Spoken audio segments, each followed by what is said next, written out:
You're listening to the Beans and Dice podcast, a podcast about how we game. Hey, folks, welcome to the Beans and Dice podcast Thursday night live call-in show. It is Thursday night. We're off work. Rob and I are cracking some beers to get the night started. It's a good day, Rob. It's a good day, right? Yeah, I think so. It's a good day. I'm Carlos. I'm Rob. I'm Mike. And I'm Wayne. And with us, you can see Studio B does not have Wayne here because we took his seat and we gave it away. I got a full house tonight.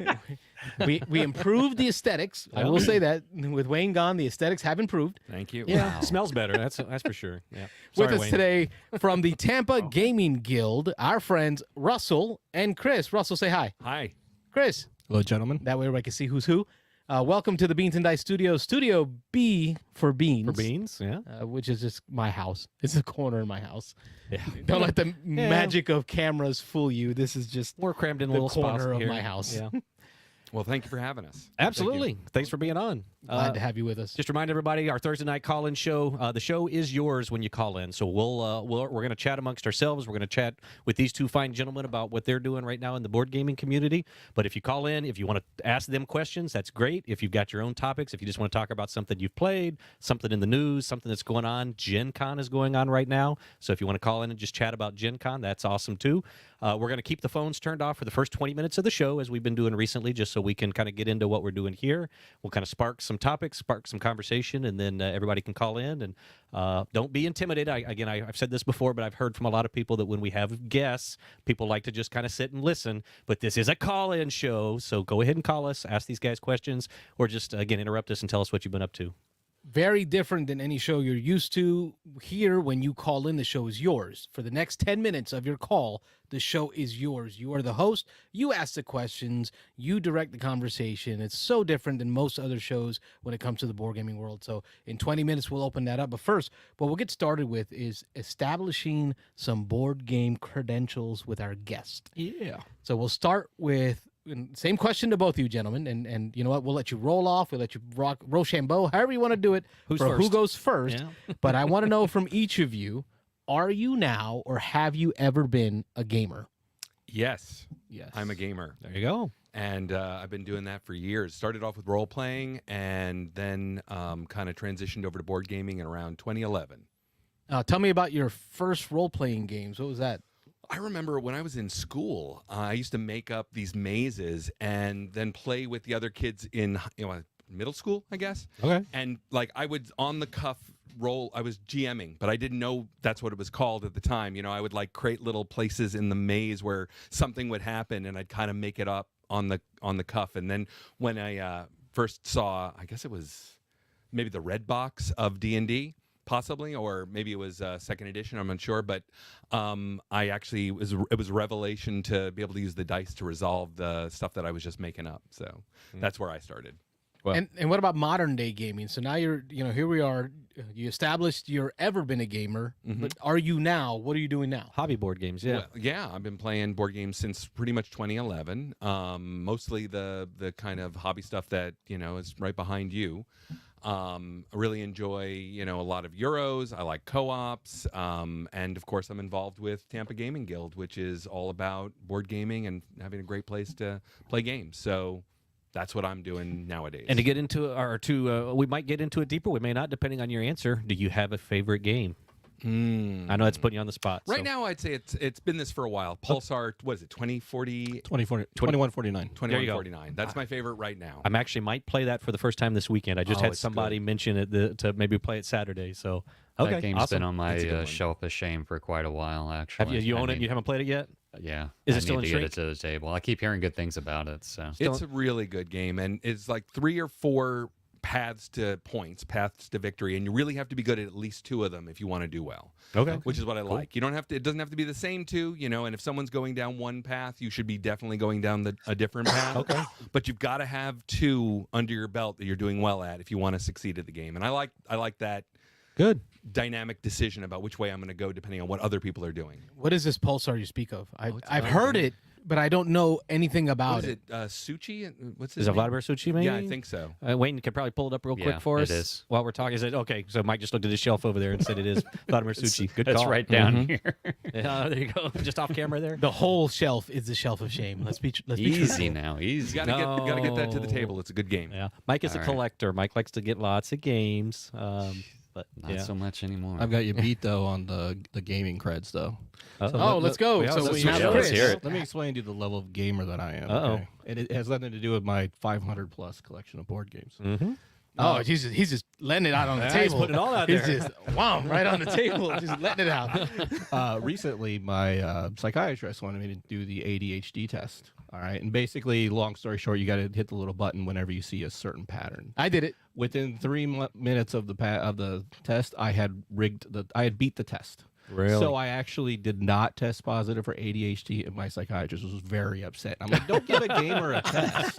You don't give a gamer a test because I will game that test. that test. Well, okay. Apparently, I must not be a gamer. you did not do that. In 3 minutes of starting that test, Carlos, you can stop now. You were doing Just something stop. else. Just go ahead, get Carlos out. was Here's your bottle. is the equivalent of Carlos scoring 60 on his favorite game. Tapestry. Tapestry, a high Tapestry. score of 60, and we're talking about our 280s, 290s, 300s, and yeah, he's got a problem. Yeah, she was so mad at me that I beat that test. But I mean, think about all the money she would have made off you. I know how much I've spent on my psychiatrist. So we do have you now, or have you ever been a gamer? So Chris, tell us your story. Well, I imagine my gaming story starts when I was in middle school. With me and my buddy used to ride our bikes down to the local game store, and buy like the original second edition Monster Manual, and player. That was guide my and stuff first like edition. that. Yeah. Yep. And I would, I played a campaign for second edition. But my first actual board game would probably be an old game called Blue Max. Have any ever heard of Blue Max? Don't know that one. Blue Max is very similar to X-Wing, where you have your it's a World War I flying planes. Okay. Dueling. Except in this case, it's hex based. Okay. And you'd enter in your little plans on how you're going to move, and then you move your little planes around. But the interesting mechanic was it actually had 3D fighting, where your plane was actually mounted on this telescopic. I've seen this yeah. at the I've seen at the those. HMGS Yeah. convention, the wargaming conventions. seen I've those. seen this. Yeah. That was probably one of the most fun games I've ever played in my entire life, and I really wish that I could play it again because it doesn't exist anymore. But it was really nice being able to play aerial combat in a 3D map environment. Yeah. Cool. So that was early gaming. What about modern day gaming? I know we talked to Russell about his favorite games. Talk about your modern day experiences. Well, I mean, I enjoy games like Viticulture. I like middle to heavy thinkers. But if I was to say like what my favorite game is if I could get the proper group for it, I would say my favorite game would be Mega Civilization, Eastern, Western Empires. I've seen it played from afar. I have not is- participated. Yeah. It is not only is it a game, it's an experience because Yeah. you're sharing this giant board with 17 other people. Oh yeah. And you're spending 20 plus hours playing this game. You set up alliances. You make friends during this game. So that is probably, if I could have the And enemies. I'm yeah, sure. and enemies Yeah, definitely. But if you would have to have the proper group in order to do that, though. I've seen that. That used to be a staple at Dice Tower. The first 3 or 4 years I went, they were always doing it. I haven't seen it the last few years. So, Yeah, my buddy has a blown up version of the map, oh yeah, and he would always host Nice. host the game. okay, But he didn't go last year, so gotcha. Okay, yeah, I think it's been a couple years since I've seen it. I placed second last time Okay, out of 18. out of 18. Well, I will recommend to you the Historical Miniature Gaming Society. Every time that I go to the events there, they have a Huracan and a Recon, 2 different events. One is in April, which I think is Recon. April is Recon, and then Huracan is in September-ish. Hurricane September, season? October, hurricane Yeah, season. yeah. Get it? Oh, Ah. Florida. That's in Tampa. No, it's No, now somewhere- in Orlando. It used to Okay. be in Cocoa Beach. Yeah, it was used to be on the other coast. It used to be Cocoa Beach Recon and then Orlando Huracan. Now it's both of them. This is what we do here. Artie foul. We spill drinks. I'll be back. Good job, Rob this Rob. time. It was Rob. It was It was Rob me this this time. It time. was Carlos last time. But the Huracan and Recon, I still see that game played with the telescoping Blue hex. Max? Yes, the hexes and the telescoping. Basically, your old radio antennas, right? Yep. Effectively, with a plane glued on top. Mhm. And you'll see them. They'll come in with the cotton balls for flame. They'll attach that to the plane, and they're beautifully painted like black. And some of them will even put in like red LEDs and orange LEDs inside of them, so it kind of look like flames. Yep. So if you have the opportunity, check out Recon or Huracan. I'm certain there'll be someone hosting that game. All right, cool. Thank you. That's where I fell in love with miniature gaming. I would go there and play. That's where I met Richard Borg, designer of Memoir 44. He's one of the first people that welcomed me into that society, that group. Because I'll be honest, when I showed up, it was all a bunch of old white guys. And I'm just walking around like, this is cool. This is cool. But, Richard Borg brought me in and said, hey, come check out my game. It was original first edition of Battle Lore. It's back in Memoirs when he was running those. So he would introduce. I bought a whole bunch of that from him then. Smart man. Nice guy, though. I still see him at cons, and he still shakes my hand and says hi. But cool. Historical Very Miniature nice Game guy. Society. So I'm glad to hear about your modern day gaming and where you're at. And what brings us together as a group today is a club that's not too far from here, not too far from the studio where we're at now. I'm in North Tampa, Lutz area, South Lutz, North Tampa, and near Florida Avenue. But if I had, just past the Popeyes, Mike knows I love Popeyes. Past the Popeyes, We all do, don't we? Let's not talk Popeyes. Rob's constitution. Rob can't handle doesn't. Popeyes. Rob doesn't, but we all, the rest of us Popeye do. doesn't like me. Yeah. Those chicken sandwiches, you got to go down there for those chicken sandwiches. Yeah, baby. I've never seen Rob turn so many colors. Whiter than white, right? Escape I'm already WinterCon white enough. 20. This was the last con before COVID hit, so it was February of 2020. Yeah. Rob had that chicken sandwich and looked like he was gonna throw up. Yeah, about He 1 had a.m. evacuate com. We were playing Thunder Alley. Yeah, and Carlos looks at me. He's like, "You don't look so good." And I was like, "You know what? I don't feel so good." But if I go past my Popeyes and up and on the right on Florida, not too far from here, you gentlemen have a club or a part of a club, board members of a club. Are you the founding members? Tell us about the Tampa Gaming Guild. Good. It's a board game club that we established back in, June of 2020. We basically wanted to find a place, we were tired of trying to go to different people's houses and inconvenience people. We wanted a place where people could play games and didn't have to feel obligated to buy games from them. So we didn't want to specifically go to a game store, although those are great. And we didn't want to go to a restaurant where we felt obligated to buy food that maybe we weren't really hungry for, but we wanted to do right by the restaurant. So we wanted a space that was just for gaming, and you didn't have to do anything that you didn't want to. It was basically there just for the gamers, and it had a nice library. And Chris here had a pretty big library, and he was kind enough to volunteer it for the club. And we actually started this idea in 2019. We wanted to have a place where we could do this, but then I was saying to you before, the pandemic hit and kind of killed all of our plans of opening anything new until, June of 2020. Mm-hmm. And then we found a great partnership in our first location, which was the Women's Center, which had this little space that they were trying to rent out, and we were trying to keep expenses really low because the club is nonprofit. It doesn't, where nobody's making any money, nobody gets paid anything. It's just there to kind of exist, kind of had to have that space and that library for people. And we were there for little over a year? About 2 years, yeah. Yeah, about 2 years. Roundabouts, where was that located? That was down Hyde in Park. Hyde Park. Hyde area. Park, okay. Beautiful area. Yes. Nice. And the rent was amazing what we were paying for for the space. It was a really good deal. But we eventually needed to grow out of it, and we ended up where you were saying on Florida Avenue. I actually feel bad. I don't know the address. I don't have it literally in front of me. Okay, look, if you're a Tampanian, right, the they call 'em? Tampa Cuban Shop, Okay. right? If you know on Florida Avenue, just west of 275 on Florida, on the west side of it, is the Tampa Cuban Shop. I've been eating there forever. Like my father-in-law and his dad used to eat there as kids. I mean, it's some of the best Cubans in Tampa, and they got really good breakfast. If you're a Tampanian, you know the Tampa Cuban Shop. It's right around there. There you go. It's like right near it. We also have a website that they can go to, Russ. Oh, yeah, call that out. Yeah. Technology. Tell people how to find you. Yeah. TampaGamingGuild.org. We could Google it. That's a thing, right? Yeah, that's what Okay. I'm doing right now. Go to the Popeyes, make a left. Go. Pass the sign. There we go. I think did Wayne put that up there? The Yeah, I see. Oh, yeah, Wayne put up the links. 114 West 109th Avenue. Yes. There we go. So Wayne's got it up there in the chat if anybody wants to check out. He's got the link also to their group. So the structure, how is it set up as far as memberships and? Well, we have several different membership options. First and foremost, if you've never come down, everyone is entitled to a 30-day free trial. Awesome. You have full access to the library, to the building, everything, just as if you're a regular member. But, Sweet. I mean, we have to keep the lights on, so we do charge after the 30 days. You can get monthly is $30 per month. Yep.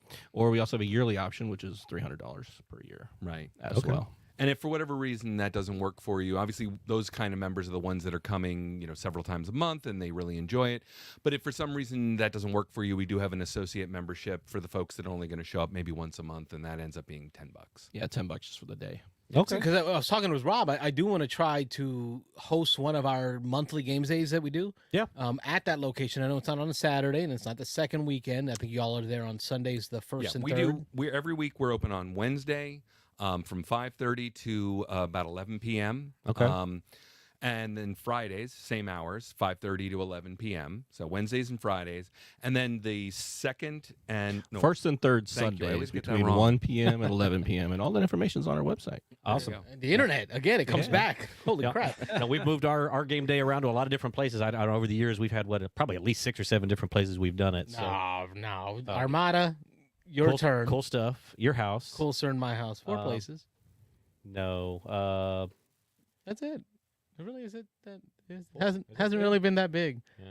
It's been, but You might be we're adding gonna the make it Wesley 5. Chapel group, Rob. If you're adding the Wesley Chapel group. Maybe. Oh, he's probably thinking of Yeah. some of the other groups that he's a part of. He's Yeah. a part of a lot of groups. Yeah, maybe. No, it seems like there's somewhere else that we're forgetting. But go ahead. But my thought, Dice Tower. But my thoughts are having us meet up there, and I can tell our folks, hey, look, either you pay the associate membership fee to join, to meet us there, or make it that your first free month. Yeah. So we'll let y'all know what month we're going to do it. That way you can plan ahead of time, because we'll usually get 15, 20 people meet up. Yeah. At one time. I know your turn we got a lot more than that.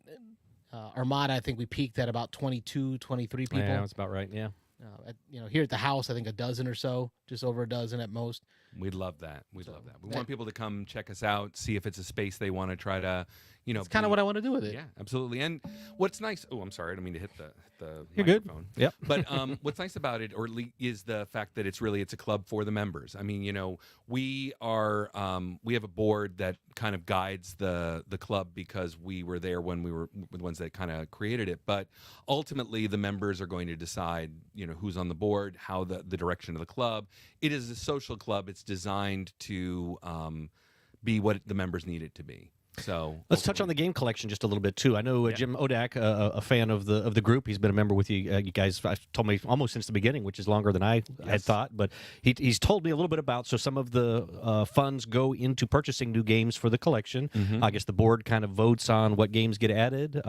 What's the layout with the collection?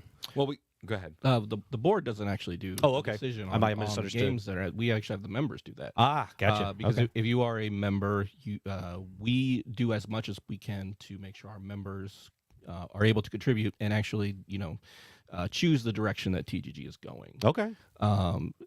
They could also do that as long as for voting for the board and stuff like that. But the last few times that we've added games to the library, we actually have done polls for the members to actually, Awesome. rate those games. We have a very active Discord Yes. server. That's kind of where people coordinate stuff. So if you have a game that you want to play that's one of the longer games, or it's got a higher player count, or you want to make sure that it gets played on a particular night, most people will go to Discord. They will organize games there and then meet at the club to, play some, long 4 or 5 hour game, something like that. I was gonna say, from what I understand, y'all do have people who play pretty much all levels of games. I've heard you've got certain people who play mostly light games. You got people who play some heavier Euros.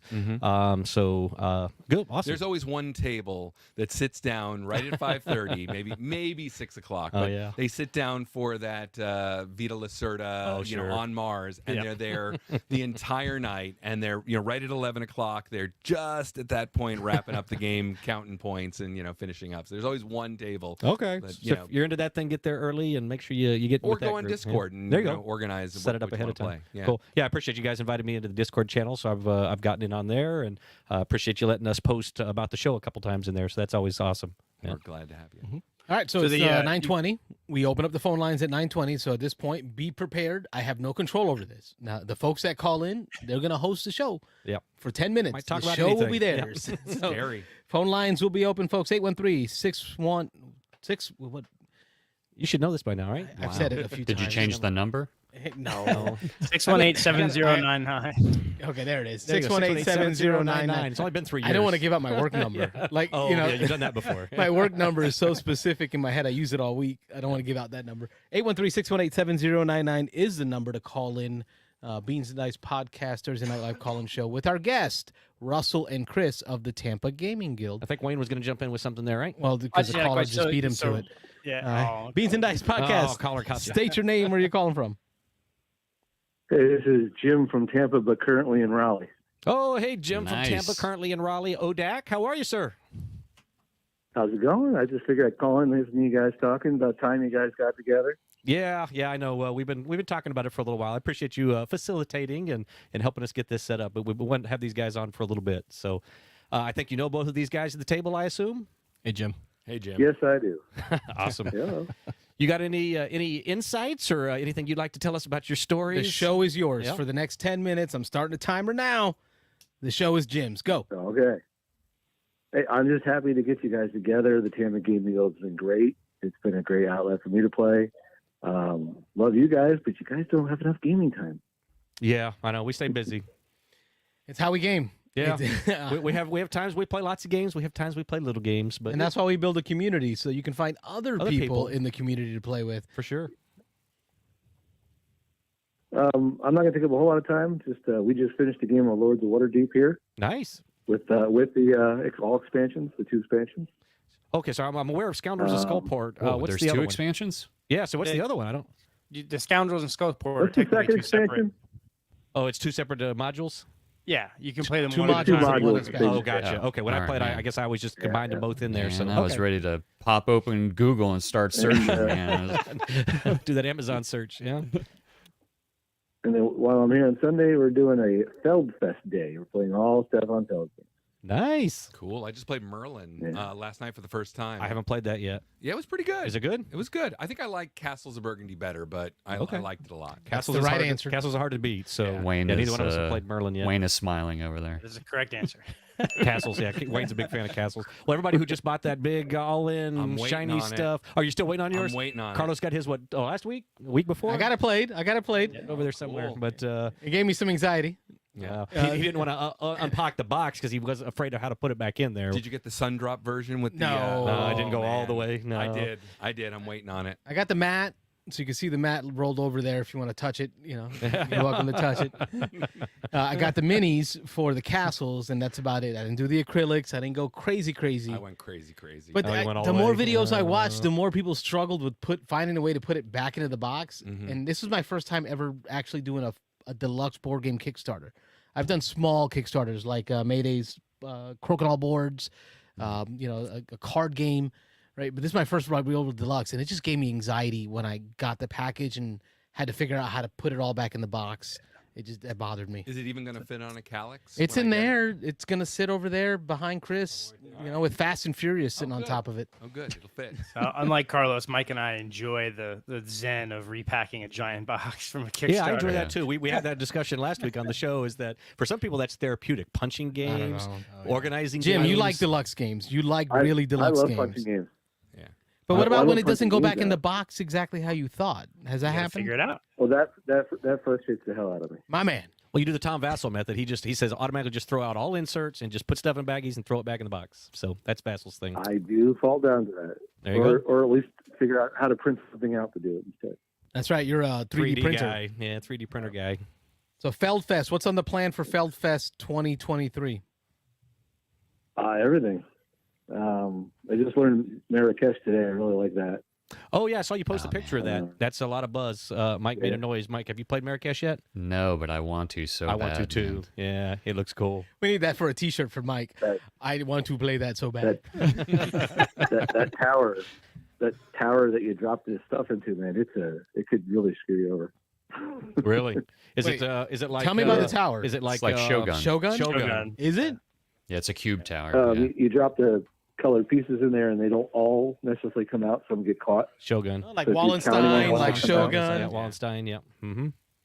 Now, here's the question, though. What are the shapes of the things you're dropping in? Because that matters. If they're not cubes, it's the wrong answer. You're right there, Love Rob. me some like, cubes. uh, Love me some cubes. What shape are they? They're like the exact same. They're like the exact same pieces on the rondelle at Trajan. Hexagons? So like that. They're hexagon cylinder extruded like that. hexagons. Yeah. Okay. I don't know if that's Remember, right or wrong. We had that discussion a couple months ago. I remember somebody was talking about it. I know the deluxe version of Shogun has gone to little tiny meeples, like little samurai I don't meeples. like that. No. No, I haven't It- seen that. No. Going through the tower, it doesn't sound right. It doesn't sound equal. I think it was Mitchell that was talking about Marrakesh and that Yeah. he didn't care that they were the Hexagons? hexagons or whatever. That's what it was. I think he was saying like too many fell out at one time, that it really wasn't a lot. And I was thinking maybe that's by design. I don't know. Yeah. You know, maybe too many Yeah, cubes would we get talked stuck about if they were that. cubes. But I think that's when we discussed it. You think maybe felt that I like that felt Yeah. felt that in Shogun too many cubes get locked in and causes too much chaos later in the game. He'd rather have 90% of them roll out Move on through. with the occasional like surprise. I would think it. Well, if they were the little figures, I would think they did it, for aesthetics more than anything. Yeah, else. probably. Yeah, everybody loves their little minis. Yeah. Mm. All right, Jim, you got a couple more minutes. What else? Last thing is a couple weeks ago at Tampa Gaming Guild, I got to play the Quartermaster General 1914. Oh, yes, and Carlos. I really liked it. Carlos is a big fan. You I get two want achievements to on play that. the 1941 with you guys. Yeah, that's the you don't. So, I have. Well, he says 41, but it's just Quartermaster General, Okay. the World War II one. Oh. But did you see that World War Gen II, Con? yeah. They announced the Soviet Another front, one? the Eastern Front one. This is what, the third or the fourth Nice, one in the yeah. series now? Yes, because Yes. they have the Third and World War fourth? One, and now they have World War Two. I have the World War Two. Yeah. And now they're coming out with a World War II focused on the Eastern Front, just Germans and Soviets. Oh, I'm giddy. Oh, yeah, you liking that? That's, that's Ian O'Toole, right? War of the Ring. O'Toole. Ian Brody. So, I don't Not know. it's a Ian dude. O'Toole. Ian O'Toole's an artist. O'Toole is Ian the O'Toole, artist. Somebody pull that up on the BGG and tell me what the name was. But he also did War of the Rings, the card game that just came out. So Oh, that's so good. yeah, Robert that's played so that. good. It looked great. But I didn't realize he was having a second game announced at Gen Con, which is another Quartermaster General. So Jim, you and I are on the same page. That is so fast, so fun, and at 6 players, 3v3. Like, I love team games. I grew up playing team games, like Dominoes and Brisca and Puerto Rico style games. Were always team games. Was it 878 Vikings? Oh, 878 Vikings. Probably one of my favorite 2-player or 4-player team games. But then Quartermaster General came out, and it's like 3v3, perfectly done, fast, Yeah, smooth. It's good.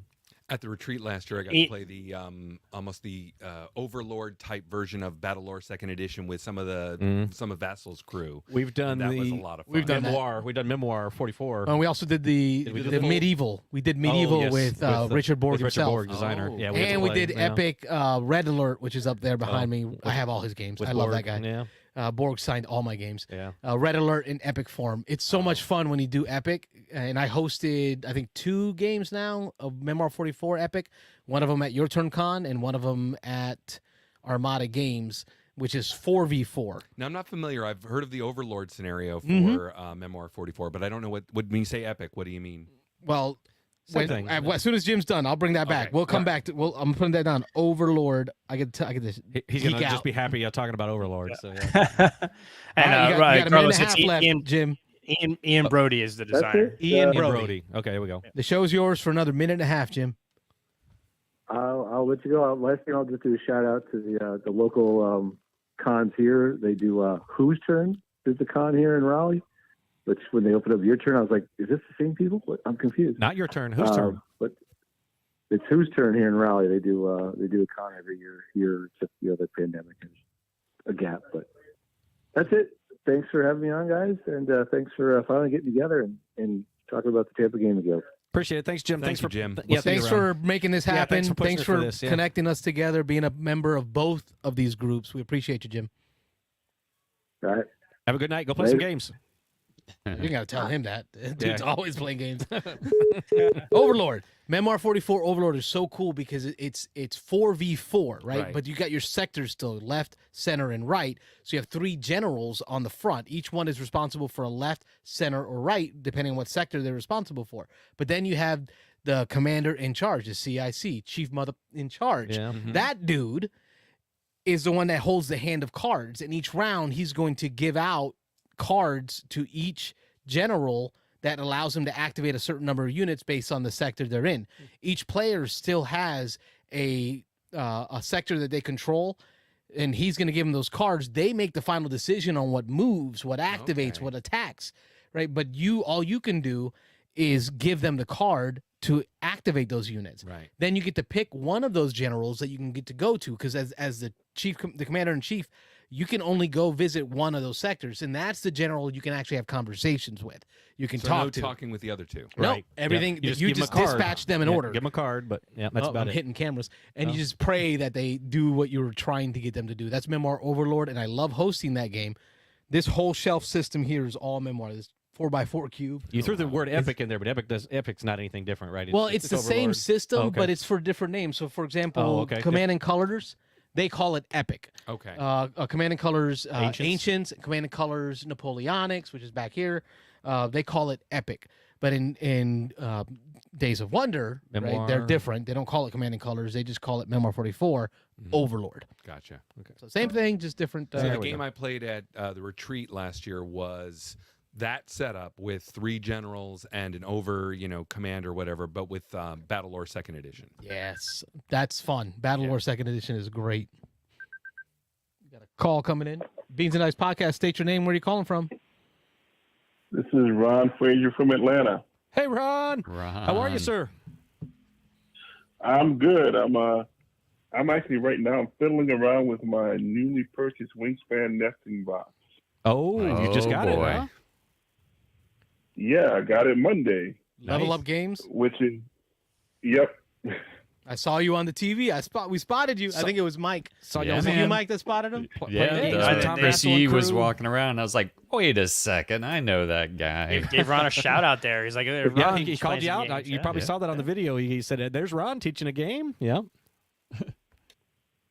Yeah, that was pretty cool. Yeah, yeah, it was kind of funny because I was sitting there.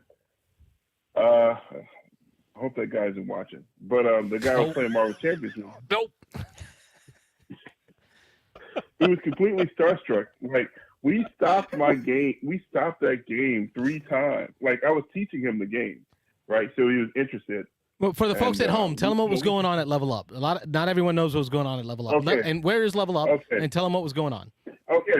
Okay. So the Dice Tower crew, some of them drove from South Florida to Indianapolis, and on the way, they stopped at Level Up Games in Duluth, Georgia, where Level Up hosted a game day with the Dice Tower crew.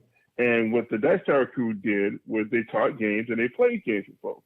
There was no set schedule, and it was like from 3 to 9 on that Monday, this past Monday. So a lot of people showed up.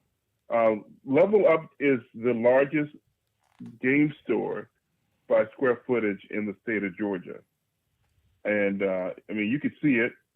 Lots of board games, war games, miniatures games, all that other stuff, bunch of, anime stuff, plushies, all that kind of stuff. And it's a really good store. And I like the folks there and everything like that. And so, it was just a game day. And folks drove in from out of town. Like I played with some folks that came in from North Carolina. I know there was some other folks that came in from other states. I believe I played a game with a guy that came in from Alabama, So basically, within driving distance. So it was a pretty good time. I got my buddy Ben to play a game of his favorite game, Spirit Island, with Camilla. So that was cool.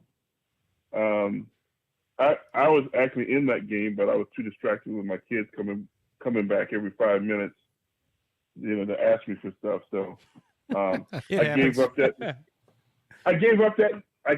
seat to somebody else who was excited to play Spirit Island. So that actually turned out to be a bonus for everybody involved, because that freed me up to set up Marvel Champions, and then I ended up playing with this guy. Marvel Champions, man after my own heart. Good game. Good game. Yeah, great game. So, for the guy, he brought a camera, like a Polaroid. What year was this? He brought. No, this is nice. This is a nice. They're making a comeback, nice camera. man. Yeah, they redid them not too long ago. Yeah. Yeah. So he had a Polaroid. He had his Dune Imperium cards, and had all the Dice Tower folks sign different cards and what have you. And so we kept stopping my game because he wanted to go and talk to them, meet them, and all that kind of stuff. So it's kind of funny, but at one point I just gave up on the game. We were close to winning anyway, so I'm like, let's just call it here. You can just Yeah. So Ron doesn't like interrupting his Marvel Champions. I mean, no, not that much. Like it was, it was a little excessive. It was a little excessive. The game only takes the game only takes an hour if you're playing 2 players. So that's the way to play it. I got you. Yeah, Marvel Champions, in my opinion, is best at 2. 2 hours later. Yeah, that's one of your all-time favorites, right, Ron? Yes, it is. Yes, it is. It's second only to War of the Ring, yep. the board game. But another thing I want to talk about is a War of the Ring game, but the card game. Oh, yes. So they had the solo and co-op expansion on display there at Gen Con, which I knew about. What I didn't know about is Fire and Shadow, which is an expansion that's coming out next year. 6 players! And I'm excited. 6 players. Wow. Yeah. Hadn't heard of that one. 3v3. Really? Yeah. Yeah, that was it. It was a surprise. Like nobody knew. Is that what a surprise means? English is not my first language. Yeah, so there's a blurb about it on the Aries Games website, but like I want to see the cards. Like I want to see stuff that's in the game. My understanding is they're bringing in different parts of the sides of the game of the worlds that weren't as prominent or a big feature in the books. They were mentioned, but maybe not, visited or located Major in the novels. So I guess that's where the 2 new players get to play in that space, that unestablished or not as well known Cimmerillion space. type stuff. Maybe up in the north, maybe like Arnor Yeah, or something. it's well, they're bringing in What are those humans from the north? The Rangers. Yeah.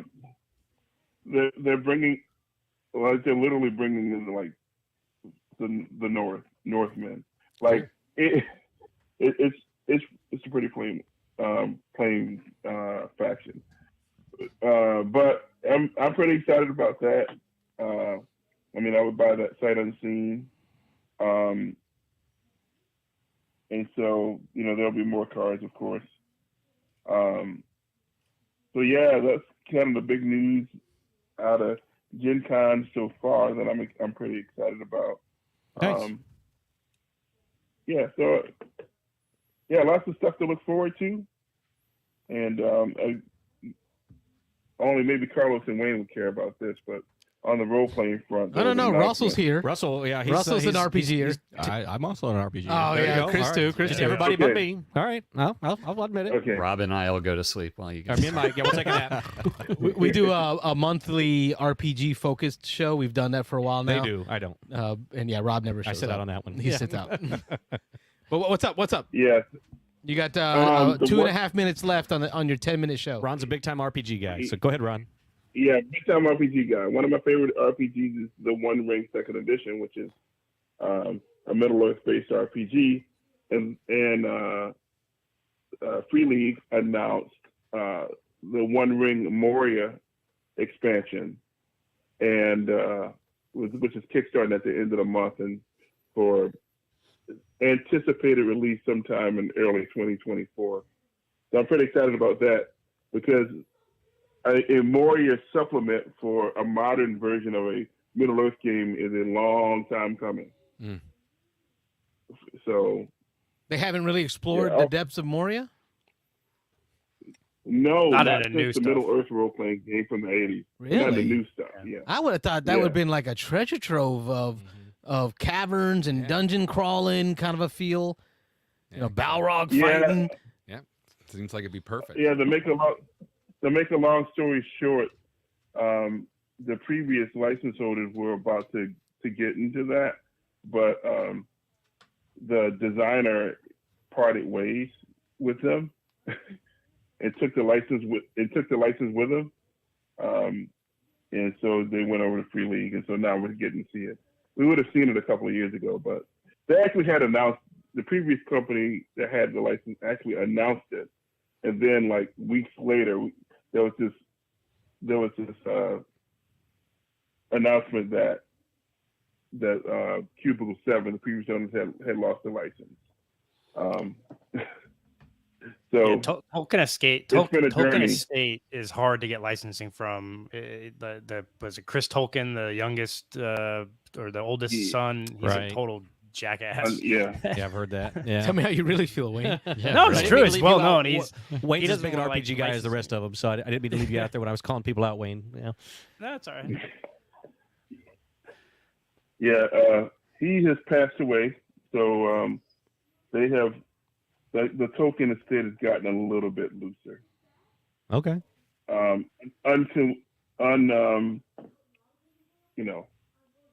Uncoincidentally.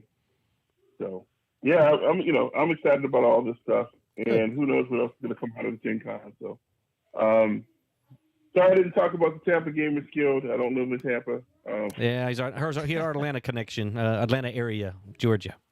Which I will be up there in October. I just got word at work. There's a trial in Cocoa Beach that week that I might have to be at, so it might ruin those plans a little bit. But my plan is to be in Atlanta the weekend of the 15th, Ron, for the Petit Le Mans race. My son and I will be up there camping, and we're not going to be too far from Level Up and from you. So I will seek you out to have some Waffle House or something. So just expect me in October. Atlanta Game Fest is that weekend, and I'm going to that. So we're definitely going to have to talk to. I'll start looking into it because it's a 6-hour race that runs from like Saturday till Sunday morning.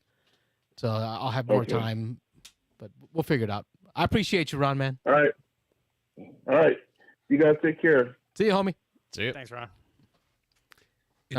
It's so interesting when you think about the license holders for different games. For such a long time, the Herbert estate wouldn't let anybody do anything with Dune, right? And then all of Yes. the last 2 or 3 years, we've had all these incredible Dune games coming out. And when Chris Tolkien, I didn't even know he had passed away. Yeah. But Like a year or it's two the ago. same thing. When a new license holder comes in, then all of a sudden you can get a flood of interesting, licensed properties and stuff for people's favorite IPs. Someone in the family changes their position. They get to see the opportunity. Or they need a couple of dollars. Oh, yeah. Yeah. There it is. Inflation. And that's why you is see real. the whole Amazon series is not it's completely separate from a lot of the licensing for Lord of the Rings, and that's why they're not referencing a lot of the things from the books, because it's like all from not even the Silmarillion, but all from like other texts and things like that. So that's Bezos couldn't afford a license. Yeah, he didn't want to deal with. He could Chris afford a Tolkien, apparently. bridge. Yeah. He could afford a bridge. Yeah, he had to buy into the super yacht. That's why. He had to pay to dismantle a bridge to be able to move his yacht around it. He had Speaking of a paying- stroke half his check to his Yes. ex-wife. Speaking of paying for stuff, y'all all saw the Post Malone. that was million. awesome. He bought the One Ring for $2 million. Yeah. Posty That- bought that's the not One the- Ring card. That's not the first time he's bought bought a really expensive Magic thing. He bought. He's done commercials for Magic the Gathering too. Yeah, I kind of like it because he's actually a Magic player, right? He bought the original proof for the Black Lotus for like 700,000 or 800,000 a couple of years ago, also. So it's not the first time he's gone crazy for Magic stuff. There's a lot of stuff in the news, and some of the things I don't want to forget are some of the events that are coming up at the Tampa Gaming Guild. So our man Chris is going to talk to us a little bit about that. They got a couple of announcements for us, so exclusive. Some at least one of them, I understand, breaking news on tonight's show. So hit us up. I appreciate it, guys. We actually have 2 events that are coming up that I want to talk about. On the 20th of August, we're having a Ready Set Bet tournament. Oh, that's my jam right there. Awesome. Party game of the year is my prediction. It's a great game. If you've never played it, come out and play a tournament. You could possibly win a copy of the game. They're on one of the shelves here somewhere, but Right over there. yeah, all right. Can we win money though? Can we use real money? You can win a copy of Ready Set Bet. There you go. That's the most important thing, right? Got to keep it legal. Yeah. And at Dice Tower, did you see? You were at Dice Tower.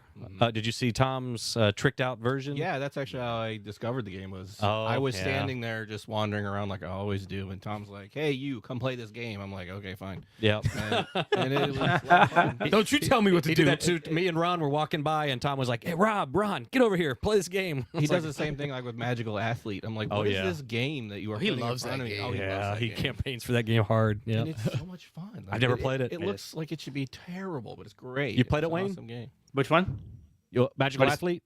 No, Oh, no, I haven't no. played that one. No, Oh, okay, Ready Set sorry. Bet. Yep. I played a ton. Oh, okay, yeah. So that's Ready Set Bet the tournament. When is this? August 20th, 4 p.m. August 20th. That's a Sunday? Yes. Sunday, August 20th. The third Sunday. The third Sunday, 4 p.m. How do you sign up? Meetup. If you go to our Meetup page, it's just you search for Tampa Gaming Guild on Meetup. Is there anything on the Discord that points him to it, or? Yeah. Also in Discord, there's the events section in Discord. It's listed as one of the events. Awesome. Okay. But the big announcement. Big announcement here. Oh, it that is. wasn't the big announcement? That was not the big Ready Set announcement. Bet Here is we go. great, man. Yeah, That is that's awesome. a good game, yeah. For the whole month of August and all the way through until September. I'm using my phone because I need to check the date. 17th.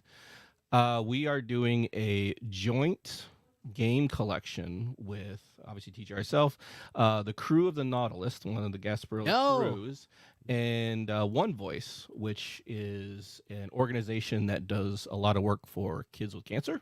Okay. We are doing a game collection for that. And at the end of all the collection on the 17th, we're going to do a raffle to win some gift cards, you know, that kind of stuff. But I encourage anyone to bring down any games, brand new games is what we're looking for. Games that are like, a little more mass market, like Uno, Monopoly, that kind of stuff. Sure. Just avoid small parts because the kids that will be playing these games are between the ages of 5 and 12. And don't use batteries because that can just cause all kinds of problems. Come on, Loopin' Chewy. Oh, that's a good one. I know. It's got small parts. It's got batteries. It's all the high spots. It's such a good game. But we're trying to collect as many games as possible. We really want to be able to present to One Voice a big collection. Nice. Because a lot of these kids at the camp that they are at, they have to do obviously medications and stuff because of their conditions, and a lot of times they can't go outside and have a good time. Plus, it's Florida. It rains between 4 o'clock and 6 o'clock literally every single day. So they need stuff to do inside, and that's why we're doing this joint collaboration to do this game collection. Yeah. I was thinking Awesome. TI4. Awesome news. Oh, yeah. Bring some good stuff. Yeah. And I got to point out, frontier. Russell made the mistake of petting the cat, just so you know, Russell, we didn't warn you about that, but she will be your friend the whole rest of the day.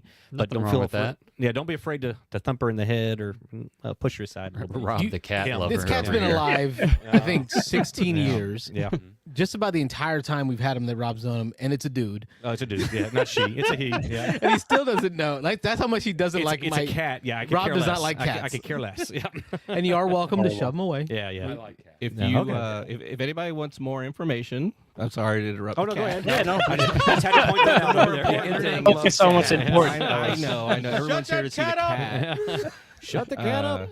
If anyone wants more information about the cancer event that we're doing, they can go to tampagamingguild.org/One Voice. One And it's Voice. the number 1 Okay. One voice, not ONE. Not ONE, one voice. Number one voice. So. And it has information there where you can go. We also have a Amazon gift list. If you don't want to bring down games, you can go on the gift list and they'll get sent to us. Cool. All right, so I want to make sure I'm hearing this right. We're talking about new, unused, in shrink, right? Yeah. Prefer. Yes. Well, no, in shrink. That's what we want. In shrink. Yes. But if you want to donate other games, We don't really necessarily want to get used games because we're kind of afraid people just empty out their collection They're gonna and dump a give bunch us of games junk. on you. You know what I mean? So Yeah. I mean, copy that. we want to get them, really good quality brand new games. But the for them target to is open up children. and- Like Yes. I want to make sure I hear that right. This And isn't mass market 5 to too, 12. some degree. Yeah, mass market games. 5 to 12 years between old. 5 to Yeah. 12. So that's what we're looking for. Cool. All right. We'd appreciate any help anybody can provide. That's awesome. Yes. We've always, I know Rob and I have talked about it before, like how do we use this platform that we have to help others. I know that we've helped folks that are part of the group. We've helped push GoFundMe's for members of the group that have had need, right? But we haven't jumped into the charity world. And I know you being a 501c7. We're a 501(c)(3). We're a 501c7. 7. There you go. which Hey, is Russell, a I see why you nonprofit keep 'em social around. club. Yeah. He knows the stuff. He's got the stats. Yeah. And if anyone that doesn't know, if you're unfamiliar with Gasparilla, which is for those that don't live in the Tampa area, it's a big party that happens once a year. All of the crews that are Pirate cruise, by the way, folks. Yes. pirate crews that are in the parade, they have to be. It's a requirement for them to be a registered nonprofit, and they have to do work locally with other nonprofits. So the crew of the Nautilus and One Voice have linked up. So the crew of Nautilus does these things for One Voice, and they were looking for other opportunities, which is how we stepped in ways for us to do not only just something nice for the kids, but also bring board games as well, to try and show them that there's more than just Uno. Now, don't get me wrong. I mean, they're going to get Uno and stuff like that, but we've also got stuff like Catan Jr.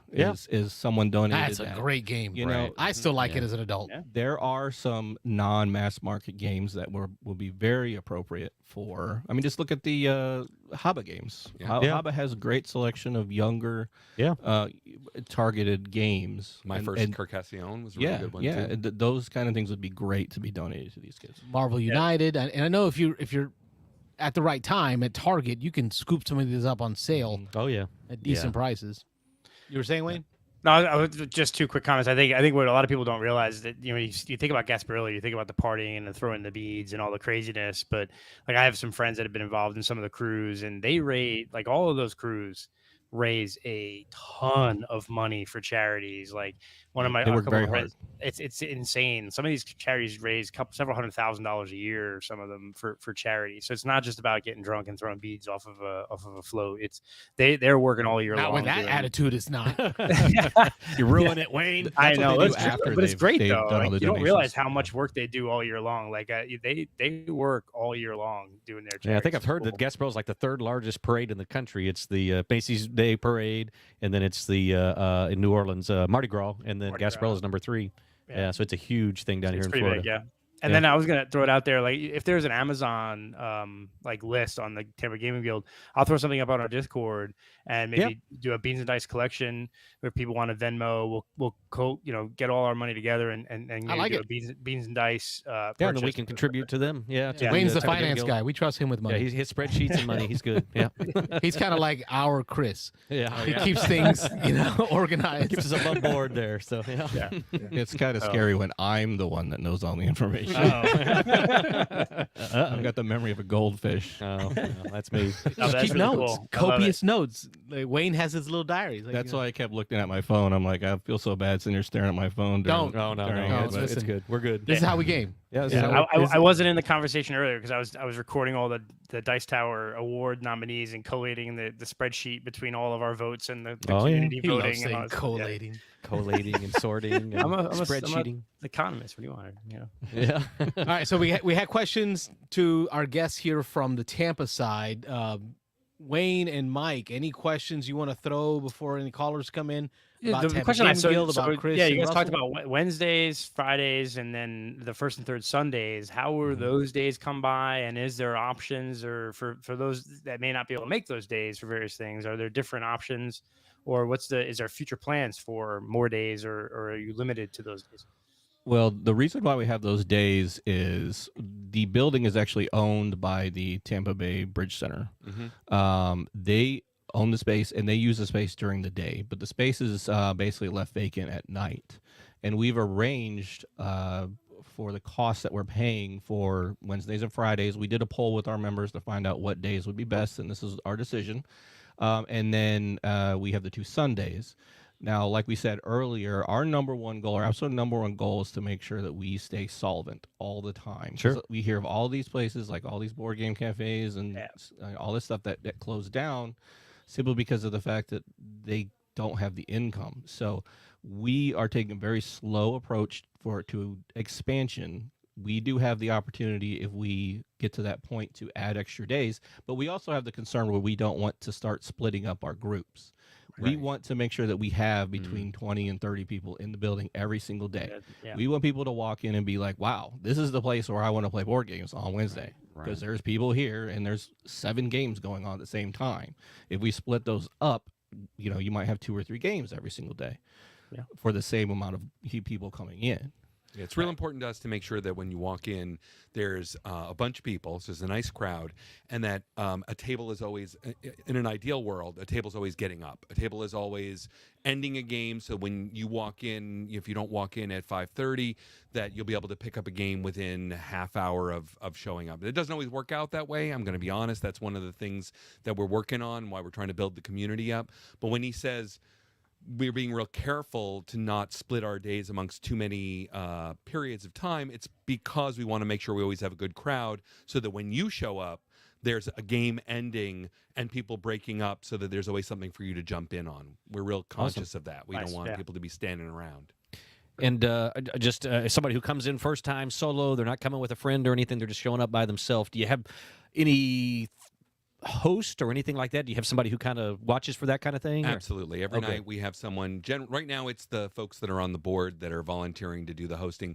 But we have someone that'll introduce you, show you around, introduce you to some people, and hopefully try to get you started in your first game, and kind of, even if that means kind of making some introductions, like you were saying you were doing at your game nights. Yeah. Basically someone who will hopefully get you started and make you comfortable, and hopefully get your first game going for you. Someone to show me where the snacks are. Snack cart. Sodas, where the library First thing you got to do is That lay guy. of the land. You got to. Where's the food? Where are the drinks? Where's the bathroom? the nice bathroom. Yeah, and I understand I'm talking to you guys ahead of time. You got people who play all levels of games. You got people who play the hardcore 3, 4, 5 hour Vital Lacerdas. You've got people who play party games, I assume, a bunch of lighter stuff. So, okay. So if anybody who's on any level can come in and feel comfortable, it sounds like. Absolutely. And last night we had a group that came in. They kind of came to play games. They stayed, a little bit amongst themselves, but they just wanted a space. They wanted a place where they could come in, relax, be able to get some drinks, enjoy themselves, not have to clean up somebody or mess up someone's home. That worked out for them. So that was nice to see. And Russell, and that speaks to me, because for me, a game day isn't always about playing games. Right. Like there are game days where I just want to come and just chill and just hang with my people, and my people being other gamers. Right. So just the opportunity to have a space to, because gaming, you talked about it, your goal is folks come in right as other games are being set up, but gaming isn't conducive to that. This isn't that kind of a place or event or type of hobby where people can jump in and out of. You kind of have to plan these things. Right. And if you don't come with a group, it's not very likely that you're going to be able to just pop into a game. This isn't like going to the pool hall and putting your quarters down on the billiards table to say you have next, right? Because groups are already connected. They're already planned. Well, we're trying. Well, that's where it gets hard. Right. Is That's what we're trying to create an environment as much as possible where you can hopefully find a little click or something to kind of mesh yourself into. That's what's hard with this gaming hobby of ours. Exactly. I think that's awesome that you're doing that, though, because over the years I've gone to like meetups, different game groups. I've gone to like game stores, and I may walk in with games. They advertise, "Oh, it's open gaming, come and we'll game." And you get there, and everyone's already in games, and you just end up sitting around for an hour, in hopes of getting a game in. And I think that's the biggest struggle, especially if solo game, like it's not solo, but people by themselves, people don't already have a group and they're looking for a group. It's hard to bust into that sometimes when you go to those meetups because they've already they have their game group and that's it. So It's place fact that you 4, have- and we've already got our 4. yeah, and we're set we for just 2 gonna hours. go, we're gonna get exactly. We But I have think a- that's good that you have like the board members there acting as sort of ambassadors. You have to like get involved in that. That's cool. We And have, the we fact have a that few you- things that we do to try and alleviate that as much as possible. Again, like Russ said, it does happen. There's only so much we can do. But anytime I see anyone that is kind of stuck out, the first thing I say is, what kind of games do you like? And, they tell me whatever games they like. And I say, look, if you have issues getting those games to the table, hop on our Discord, say, I want to play XYZ. Who wants to play? And 9 times out of 10, you'll be able to find at least 1, maybe 2 people that are like, that's an awesome game. I want to play that. Let's plan on playing that at 6 o'clock on Wednesday. And the other thing that I personally do whenever I'm volunteering is I will sit out of games and I'll just chill. I'll mess with the library or whatever. But if someone comes in by themselves, I'll play a 2-player with them. Yeah. A short Caesar. Patchwork. You did that Yeah, last Patchwork, Caesar. Yeah. Oh, that's No, my jam Caesar's right good. there. 2-player game of the year. Just No. that way that person is not just sitting there staring at everyone No. else having a good Wayne time. knows. You know? Wayne already knows. Did I get it wrong? got it Was my wrong. prediction wrong? Did that not win the Dice Tower 2-player of the game of the year? No. That did No, not I'm a win the big. Dice Tower. Mike, I you were did- saying I did something? horrible.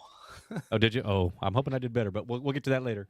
Yeah. Go ahead, No, Mike. I was gonna say that's kind of like where the Discord also comes in. Is you kind of direct the people over there, and they join in and are like, oh, hey, you got a new person here, and then games just start getting mentioned, and that kind of draws them into we got 1 or 2 seats open. We're going to be playing this, and then the new guy can. It's kind of like an easier end than just showing up out of the blue and hoping that you're going to find a half open table, for a game that or want to learn how to play. So, but Nice. yeah, it's amazing how Discord has brought so many people together, and it's just this, this chat app in a way. Yeah. But it really does help kind of create communities, And I think of like you consider Discord as a social media type site. It's definitely the least toxic of all of the, because it's a very it seems to be, yeah. it's a collated, group. You have your, I'm on 1 million Discord servers, but they're mostly board game related, and I've never had any sort of nastiness as opposed to Facebook and Twitter and Instagram and all the other ones where you get that. So it's a lot easier to find groups that you want to be a part of. Yeah, we have a 0 tolerance policy as far as that on our Discord and in the club. As you We should. are all inclusive. We don't tolerate any kind of negativity or any of that kind of stuff. And if we encounter that kind of stuff, we try and squash it as quickly as possible. Sure. Up Good. to the point where if we have to toss someone from the club, that's the way it is, because we want people to come feel comfortable in their own skin for who they are. No matter how awkward or whatever it is they got going on, we want them to be able to walk in the door and know that they're in a safe place. And Chris is a big dude, so when he says toss you out, Yeah, he's like, physically tossing you he out, literally yeah. saying, Shirt toss collar you. and belt buckle, tossing them out. You're gonna escort Love you. it. Yeah. No, I'll stick my wife on them. Now, Oh, that's, there you go. That's scary. Now Yeah. that's scary. All right, folks, don't forget to call. We are a call-in show, 813-618-7099. That Let's- phone You had a- line is Yep. open. You had a Let's couple hit of some of these comments comments. there, Carlos, Couple of about the folks. group. Yeah, from the group. highlighted. Let's see here. We'll we highlight got- these. Juliet Smith. Hello, tuning in to the show to show my support to Chris and Russ. I'm a Tampa Gaming Guild member, and I'm so glad to have found it. I look forward to going every week. I've learned so many great new games. Hi, Julie. Hey, Julie. That's great. There you go. Thanks for hanging out with us. Betty. I can't pronounce. Don't try He's the last going to name. try and murder that last name. Yeah, Go for it. English Go for is it, not his Carlos. first Let's hear language. it. Yeah, Let's go. we know Go that. for it. That's his tagline. Yeah. because it's true. Wow. Give it Hi, a try, man. everyone. Give it a try. TGG board game member here. Love being part of the club and love meeting new members and teaching them games. Come out and join us. We try to start multiple games that aren't full so we can add new people. We also have a wide range of ages. We have parents who come with their teens, and we have people in their 70s. And good luck with pronouncing the name. Oh, yeah. I'm not even going to. I was going to give it a try for a second there. I really was. Trescritty? Trescritty. Trescritty? Trescritty? Press Critty. Critty. Too many Critty or consonants. Critty? Critty. Okay, gotcha. Yeah. Well, thank you, Betty, for chiming in and popping in. It is a call-in show. Now, is She and Dom. Were some Dom? of- The name is very they're- familiar. Right. Yeah, they're Yeah. OGs. Yeah, they really are. They've been with us since. But the he's beginning. HMGS, if I'm right. I believe he is. He's also there. Am I right, Betty? Is he Dom HMGS Dom? There's a few second We'll delay. let, so it's it'll, a few seconds there. We'll let go it ahead. catch up because Well, he's involved very much with the Pathfinder Society okay. and Oh, a few okay. other things. And yeah, they've Well- been with us since pretty much since the club opened. And Betty is on the board with us. Yeah, she got added to the board a few months ago, and Yeah. she, like I said, she's one of our OG members. he's that's the been president there. of HMGS. I knew I Yeah. recognized that hat on that picture because he complimented me on my hat. What's HMGS? The Historical Miniature War Games? Okay, so you keep dropping that. Well, I have no talked idea what you're to- talking about. Chris and I talked about it for like 10 minutes. Okay, well. Where were you? But where was everybody at home? They don't know either. They don't know what you're talking about. He started bringing in some of his war games too. Yeah, he's a wargaming guy. Yeah. Nice. I've met him at the Historicon or Hurricon and Recon. Very, very friendly, welcoming me into that group. Oh, yeah, Dom's a really good guy. Yeah, Yeah, that could be a tough group my to get guess into. is between those that are part of the Tampa Gaming Guild that are maybe not part of the Beans and Dice crew and people that are Beans and Dice crew, there's a lot of overlap where we probably have all crossed paths at some point in time over the last 20 or so years. I mean, Carlos and I have become friends in the last few years. I started out as a caller to show for you guys, and now I'm part of it, right? But we definitely crossed paths buying board games and role playing games at Merlin's Books back in the day when I worked at USF. And things like that. So, and I was part of the USF gaming guild and things like that. So I'm sure that Tampa is it's such a big area, but it's also just a small area that amongst gamers, I'm sure like most of us have crossed paths over the last 20 years. Speaking of Merlin's, this was Russ might appreciate this.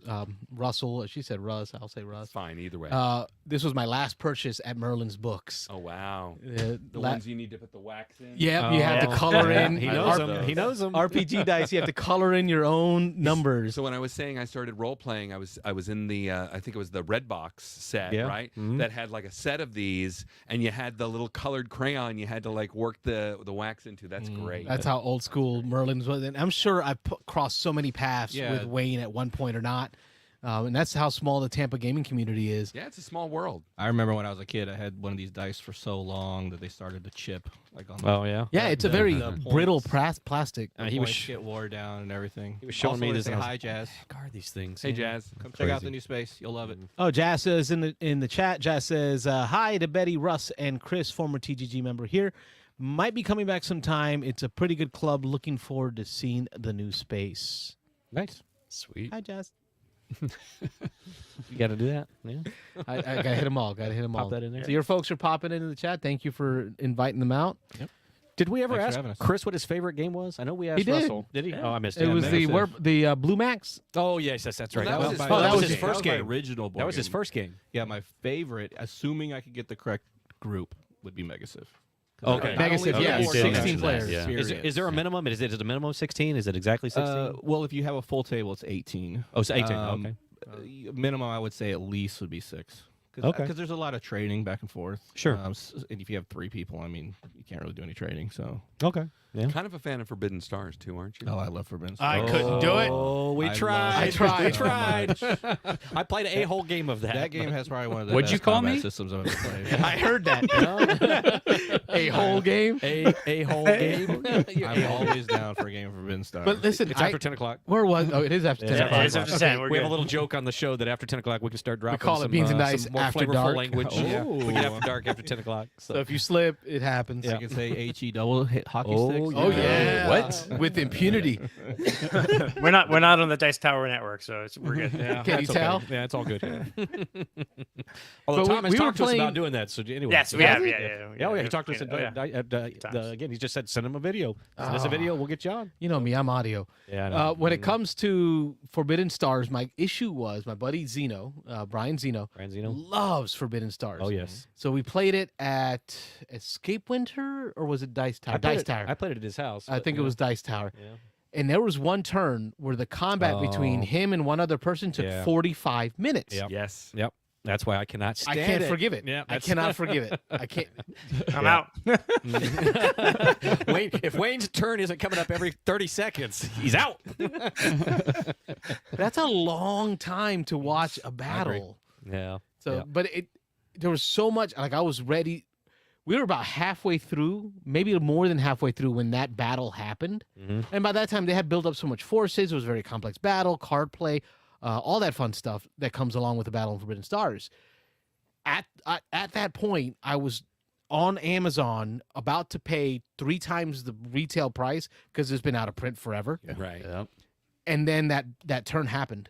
And when that turn happened, I just deleted it off my cart. You got to have a copy of No Thanks right next to you. You Oh, play my a couple of goodness. games of No Thanks. Yeah, for yeah, sale yeah. This while Well, you're that's- waiting. yeah. I have That's what I was played gonna say. Like 5,000. back in the day when we played those giant games, we would always have a couple of smaller 2-player games or even some other games on the side. And that 45-minute Carlos- battle. Let me know when you're done. I'm gonna go play a quick game. Yeah, of Settlers Carlos of playing Catan. Isle of Cats on the table behind us while we were. Oh, you'll appreciate this, Chris. We were playing Isle of Cats actually, and then Carlos was playing a game of Blood Bowl on the table behind us, going back and Yeah. forth between the two tables. I lost at Blood Bowl, but I won at Isle of Isle of Cats. First play, yeah. So that's what you got to do to win games. You just got to play as many as possible. When at the when same you have time. ADD, There you and go. stay can't awake. focus. And stay you can't awake. focus. That's the other big thing for Carlos. That's He's hard. got a history of falling asleep during games. So It's a So thing. how do you do the role playing then? Because that's like 4 to 6 hours of See, concentration. apparently, when I was younger, I could. When Okay. I took my 12-year-old son with me, and we did, I think, a series of 6 games at Armada during an Adventures League, and that's kind of,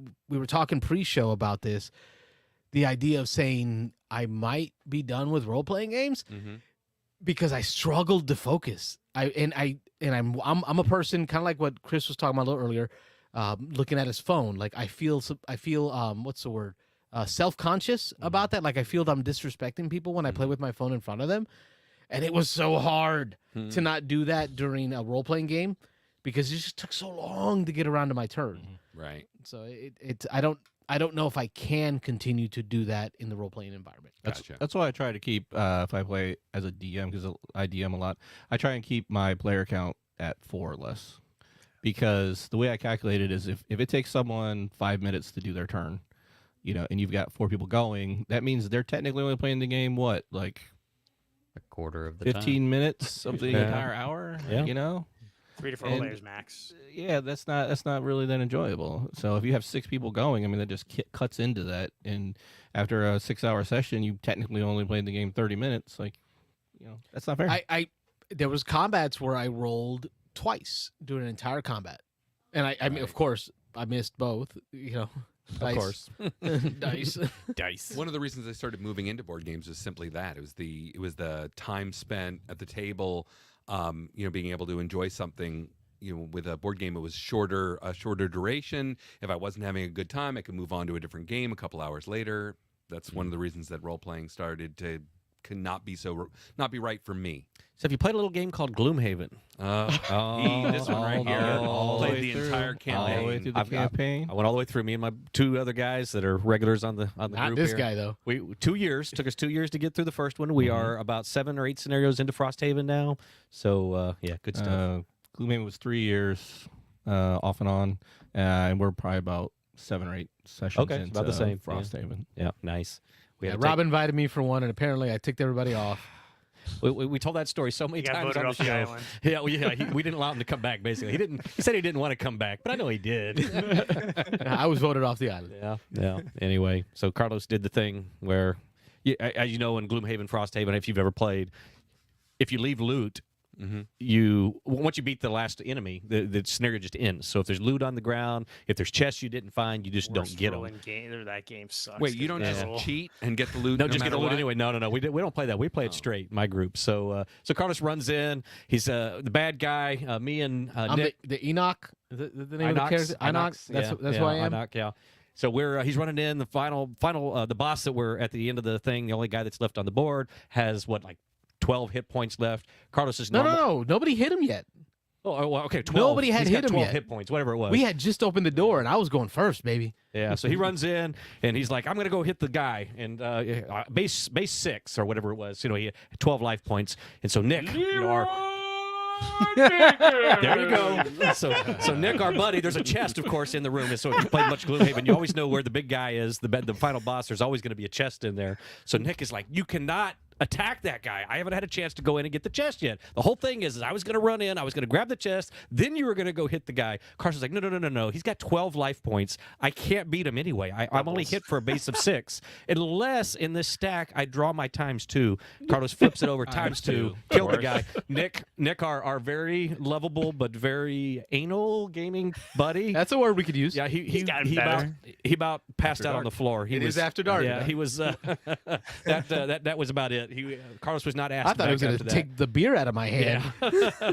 it was an ugly scene, but yeah, that was one of our big Gloomhaven moments there. That's why you just have one guy go and stand in front of the enemy while everyone else runs around and picks up all the treasure. Yeah, well, Carlos doesn't do that. He's like, I'm the If it's my turn to activate and I'm playing the brute, I think that's the name of the Yeah, character. brute, The yeah, brute. yeah, Right, I'm the tank. What's my job? Punch stuff. No, it's to take the Take hits the while they're damage, getting yeah. the loot. learn your role. Know your role? Know your role, man. Stay in your lane. Yeah, Yeah, exactly. my wife decided to play Jaws of the Lion with me, and literally the end of the first scenario, I said, "Well, we killed the bad guy." And she's like, "Okay, but we get that loot and the gold." I'm like, "No, I guess in the rules it says not to do that." She's like, "Yeah, that's not how that works. We get That's all not the gonna gold happen here. We get all the stuff. We're role playing. I mean, if you defeat the bad guy, if there's no, You're not going to walk out of the room. You're not going to just go, we'll leave the loot It's there. we're just game gonna leave it." balancing. There's a reason they balanced it that No. way. Yeah. Sucks. It's poorly written. Get your Poorly cousin. done. It is what it is. Get your cousin. Yeah, I'm Childress. He's Childress, so we're close. Yeah. We're close. Anyway, That brings up an interesting thing, though, is like I've seen on Reddit and stuff about people talking about house rules, and if you really think about it, every single rule that's in any rule book of any game was a house rule at some point. yeah, somebody came. So if you want to get the treasure, then Yeah. get the Yeah. silly treasure. I mean, who really cares? You play Yeah, the no, game. Right. we did. Way you We're wanna do about it. 3/4 of the way through Jaws of the Lion, and whatever treasure's there, we get at the end of the game. It's not we take it. That's the right answer. Not purists, but that's okay. I can live with that. Yeah, It's how we Sure you game. can. How we get. That's right. Exactly. It's the tagline. Yep. Did the Dice Tower come out with the awards tonight? I kept looking Yes, for a it was, stream. it was live on. It's not live. Wasn't live on their YouTube channel. It was live on the Gen Con Twitch channel. Okay. Gen Con so, Twitch. yeah. That's why So I was searching. I told it was Gen Con Live or something. searching like Gen that. YouTube Con video. Live, Twitch. They have Gen Con Yeah. has 2 different channels for Twitch. They have Gen Con Live and then Gen Con Events or something. So Any it'll big be surprises? rebroadcast on on the Dice Tower YouTube channel probably later this week. But it Now, was just cool. recap real quick, just before you jump into that. So, with people who are newer watchers, last year we did a prediction show where I think it was 4 of us. Before it, we took all the nominees. We did our predictions. We had a whole show where we talked about how well we did once the results came out. We did promise a couple of months ago that we were going to do that again this year. We just got busy. Life got in the way. We just couldn't get it all done. A few of us got it done, but a few of us Mitchell and I. didn't. But No, that's all Carlos right. got it. done. I Carlos got it. in. He got it. in. Last He got it minute. in. He did. It's right, how I do. right before they did it tonight. So Like the show started so- at 8. I think I got it at like a 7:50. 7:40. Yeah. but not in time to do a show. But I know Wayne and Mitchell from Louisiana did do their podcast this last week. So if you haven't listened to that already, they did announce all of their predictions. And I know you said, Wayne, you didn't do so good. No, I did horrible this year. Oh, really? I wanted to I talk haven't about done that, all the Wayne, math yet, but because yeah, I didn't do very good. last year you won. I think you had the most correct predictions last year. Mitchell and Wayne tied, I think they said on the podcast, right? Mitchell and I tied. Yeah, Mitchell and I tied for the win last year. We got But what I 9 of really the saw 15 strong right. in your predictions this year in the podcast from yesterday on the Beans and Dice, look it up on any of your podcast subscribing systems. I don't know what words Whatever they are, the they pod, escape me. pod thingies. You really focused on the meta of deciding, Yeah, predicting that didn't the work game. out so well. Because you talked about, well, I think Core Quest, because it's Dan and his daughter, and Dice Tower loves them, they're gonna pick it. You really focused on trying to meta who the Dice Tower community is, Yep. and how they're gonna vote. And that didn't clearly, work I had out? no clue what the Dice Tower community is. You don't have your finger on the pulse of the community. Apparently not. So we are going to do a whole show soon. Yeah, about, we'll talk about it our- again, yeah, talking about yeah. our reactions, but just Yeah. just to answer Russell's question, were there any big surprises, at least to you? I guess. I think I was surprised the amount of that Flamecraft won 3. Oh, Wow. that is a surprise. Why are you Holy surprised? mackerel! Why are 'Cause you it's, surprised? It's a good game, I'm but it's not that surprised. good a game. Yeah, it's not that good. It's just very pretty, but it's not that good. But that's what yeah. hits nowadays. I Like guess. So I'm surprised. Like they won best welcoming game, and I just Dis- don't. Oh, I was going to say, it feel didn't that win it's welcoming, did it? It did. I don't It think did it was win welcoming. welcoming. Oh, Yeah. I don't think it was. Oh, I And went for Ready Set Bet because I love it, Mm-hmm. but I knew Flamecraft would win. Like it's too pretty. Right. Yeah. I mean, I expected it would win for art, maybe, but not Oh, yeah, necessarily yeah. for Yeah, welcome. I'm so sorry, Art for sure. and I'm really my father's work one for Oh, best, okay. That's a good game. That is best a good theming. game.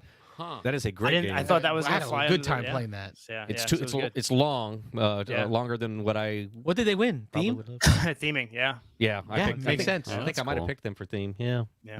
That was a great game. We No, I played think that you said with you, want, Michael you wanted it to Fortino. win, but you said something else will win. So Okay, I did a couple yeah, slashes that the game I think would win versus the game I wanted to win. So Have okay, you had a Yeah. chance to play that, Russ, Chris? have y'all played No. Which one? My Father's Flamecraft? Work? My Father's My Work. Father's Work. I have actually avoided that game because Really? the thing about James called in earlier.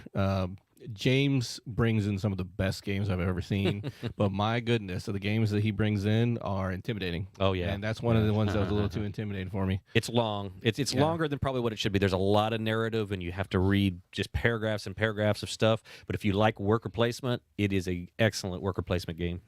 That would be difficult at TGG. I Yeah, will say that. yeah. Like we did it We played here. it right here. Michael Fortino of Armada, Armada Games, Games. owner of Armada, one of the owners of Armada Games, brought it here, and we played two different nights. 2 different nights. Yeah, 2 different nights. We played 2 sessions of the same Scenario. story because I wanted to get an idea. Actually, we blew the first one Yeah. terribly. Like Oh, we, yeah. we did a horrible job. It's semi co-op. Yeah. There's The a story- winner, The story goes based on But how we're family. the choices you make. Yeah. and we have to work together to help build this community. We did a bad job. Yeah. We the city was burning by the end of the first So one. we thought let's just replay it again, and we did a much better job. And what was cool to see is how different, how much scale there was in the narrative of the story. Like the replayability is awesome. Your decision space in just that one, what do they call them? Epics, books, stories, narratives, Yeah, whatever chapter, they are, yeah. that scenario effectively. Mhm. It was so cool to see how much of a range from bottom of the barrel, we ruined the community, to oh man, we are the great founders of this community, and I can imagine there's going to be a middle of the road there. And the scenarios, the difference between them, I played 2 of the 3 in the base. So I played the other one at your turn, where you're actually building weapons for a war, and it plays so differently than the one we played. Because the one where we played, you're looking for a cure to, it's like the plague or whatever that's Right. plaguing the city, and so you're kind of semi-cooperatively working to try to solve that problem While to, fulfilling your own goals. Right, trying to still win the game, but you're trying to help the community. In the other one where you're making the weapons, it's everybody for themselves. I mean, it's just flat out. You're trying to do the best you can. You're trying to push your agenda. You're really trying to do your thing. And so I haven't played the third scenario yet, but I would imagine if the difference between those 2 is reflected in the third one, they play very differently. So How It's long did amazing those to me the games? amount of work they put in. yeah, Sorry. yep. Go ahead, Mike. No, that's okay. I was just asking, how long did those games take to play? Oh gosh, our 3 first hours? one, our first one was probably 3.5, 4 hours. Second time I played probably 3 hours, and then probably close to 3 hours when I played the third time. So yeah, Okay, they're all long. right, that's not horrible, but yeah, that is a no, long no, game. and it didn't feel like it because the stories and the decision spaces. I didn't get too bored. There were moments. There were moments when we had to hand the phone to a person. They had a decision to make that no one else can see, no one else can hear about, Right. and that was cool. Yeah. And we've done that in RPG world, Mm-hmm. but everybody else is kind of sitting around like twiddling thumbs. Yeah, that's the weird part. Does get a little awkward because there could be 4 or 5 paragraphs that somebody has to read. You may sit there for 5 minutes waiting for somebody to read through, click but a it choice. does come back later. Yeah. all those decision points do come back later. matter. Yeah. That's So we're pretty cool. playing right now. We're in the middle of a campaign of the King's Dilemma. Oh, I'm playing that as well. Yeah, I'm in the middle of a campaign of And that. they brought me in the middle, but we've been having a lot of fun with that. And that's another one where the stuff that you, Oh, yeah. the threads that you kind of pull on Mhm. and the decisions you make kind of end up. You open coming home to envelopes and you roost. put new cards in, and it follows that path. Yeah, that's a lot of fun. Yeah, I like that. The group So, I I'm mean, playing with. Yes. Go ahead. Yeah. No, I was, Sorry. no, good. To finish what you were saying, man. Oh, just no, that's it. I just say the group can highly affect how that game plays, though. So you definitely want to play with the right people. But go ahead, Wade. Yeah. Oh, we're the No, I was gonna say wrong- other wrong than people, other yeah. than Yeah, other if you, than if you saw the decisions that we made, we're Oh, going the definitely wrong way, go down the people. toilet. Going the wrong way. Yeah. Sorry, go ahead. I think there's a lot of the categories had very like cut and dry. We knew who was going to win it, and then the Flamecraft winning 3 of them was big, and Dice Dark Tower winning 2. I So predicted Dark Tower to do well. few- I've never yeah, actually did played that, but I've didn't seen do if yeah, 1-2. plays, But I think yep. tangential to this, they announced tonight. An interesting thing is they're adding not to the Dice Tower Awards, but they're adding something new to the Dice Tower. They're adding the Dice Tower Games Hall of Fame. Oh, okay. And so in December they're gonna induct a ton of games into the Hall of Fame, and get it then started?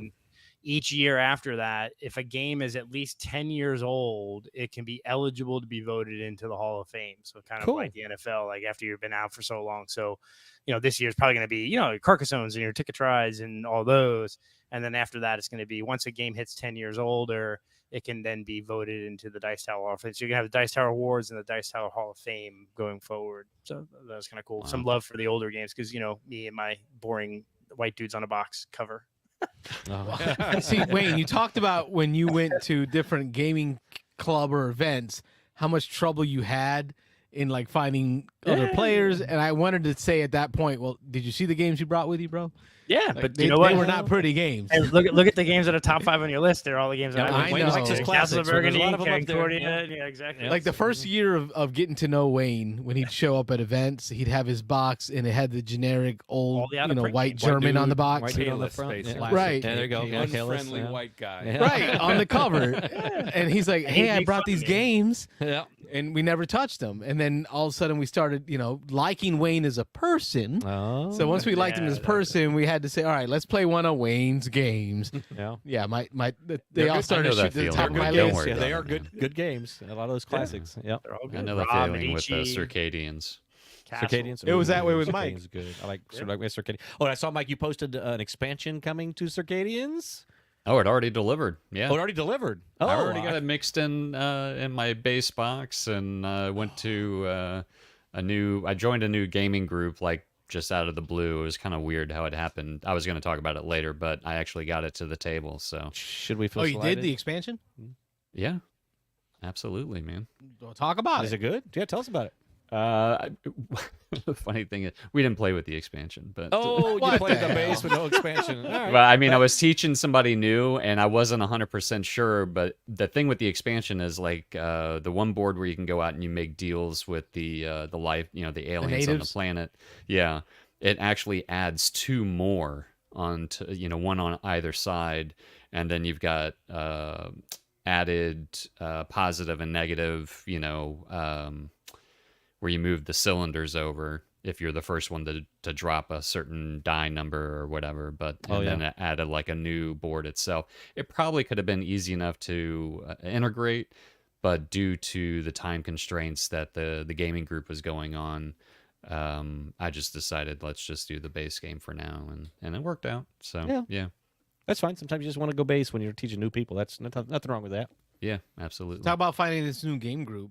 Yeah. So should we feel slighted or no? No, not at all, man. It's I was kind of surprised. I sold one of my games. I'm selling my games, and I sold one of my games to a guy, and we kind of got to talking, and he was like, "Oh yeah, we have a board game store here called Zulu's," and he's like, "Yeah, every Monday night we do a get together."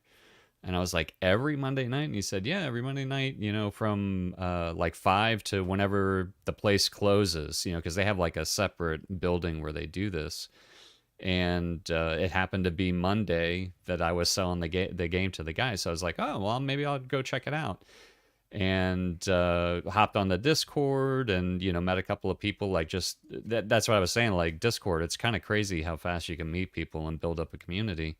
Because I had just joined, and one guy was like, I'm looking for a couple more people to play Res Arcana. And I was like, I'm all over that, dude. Oh, settle down. Settle down, Mike. Yeah. So I was like, I'm in, that perfect timing. So I show up, and they said every Monday night they get like 20 to 30 people show up. Nice. And they had, I don't know, probably 6 to 8 tables set up with game topper tables, and it's mostly like just bring your own games, and play whatever you want to play. They don't have too much of a collection that's in that particular building.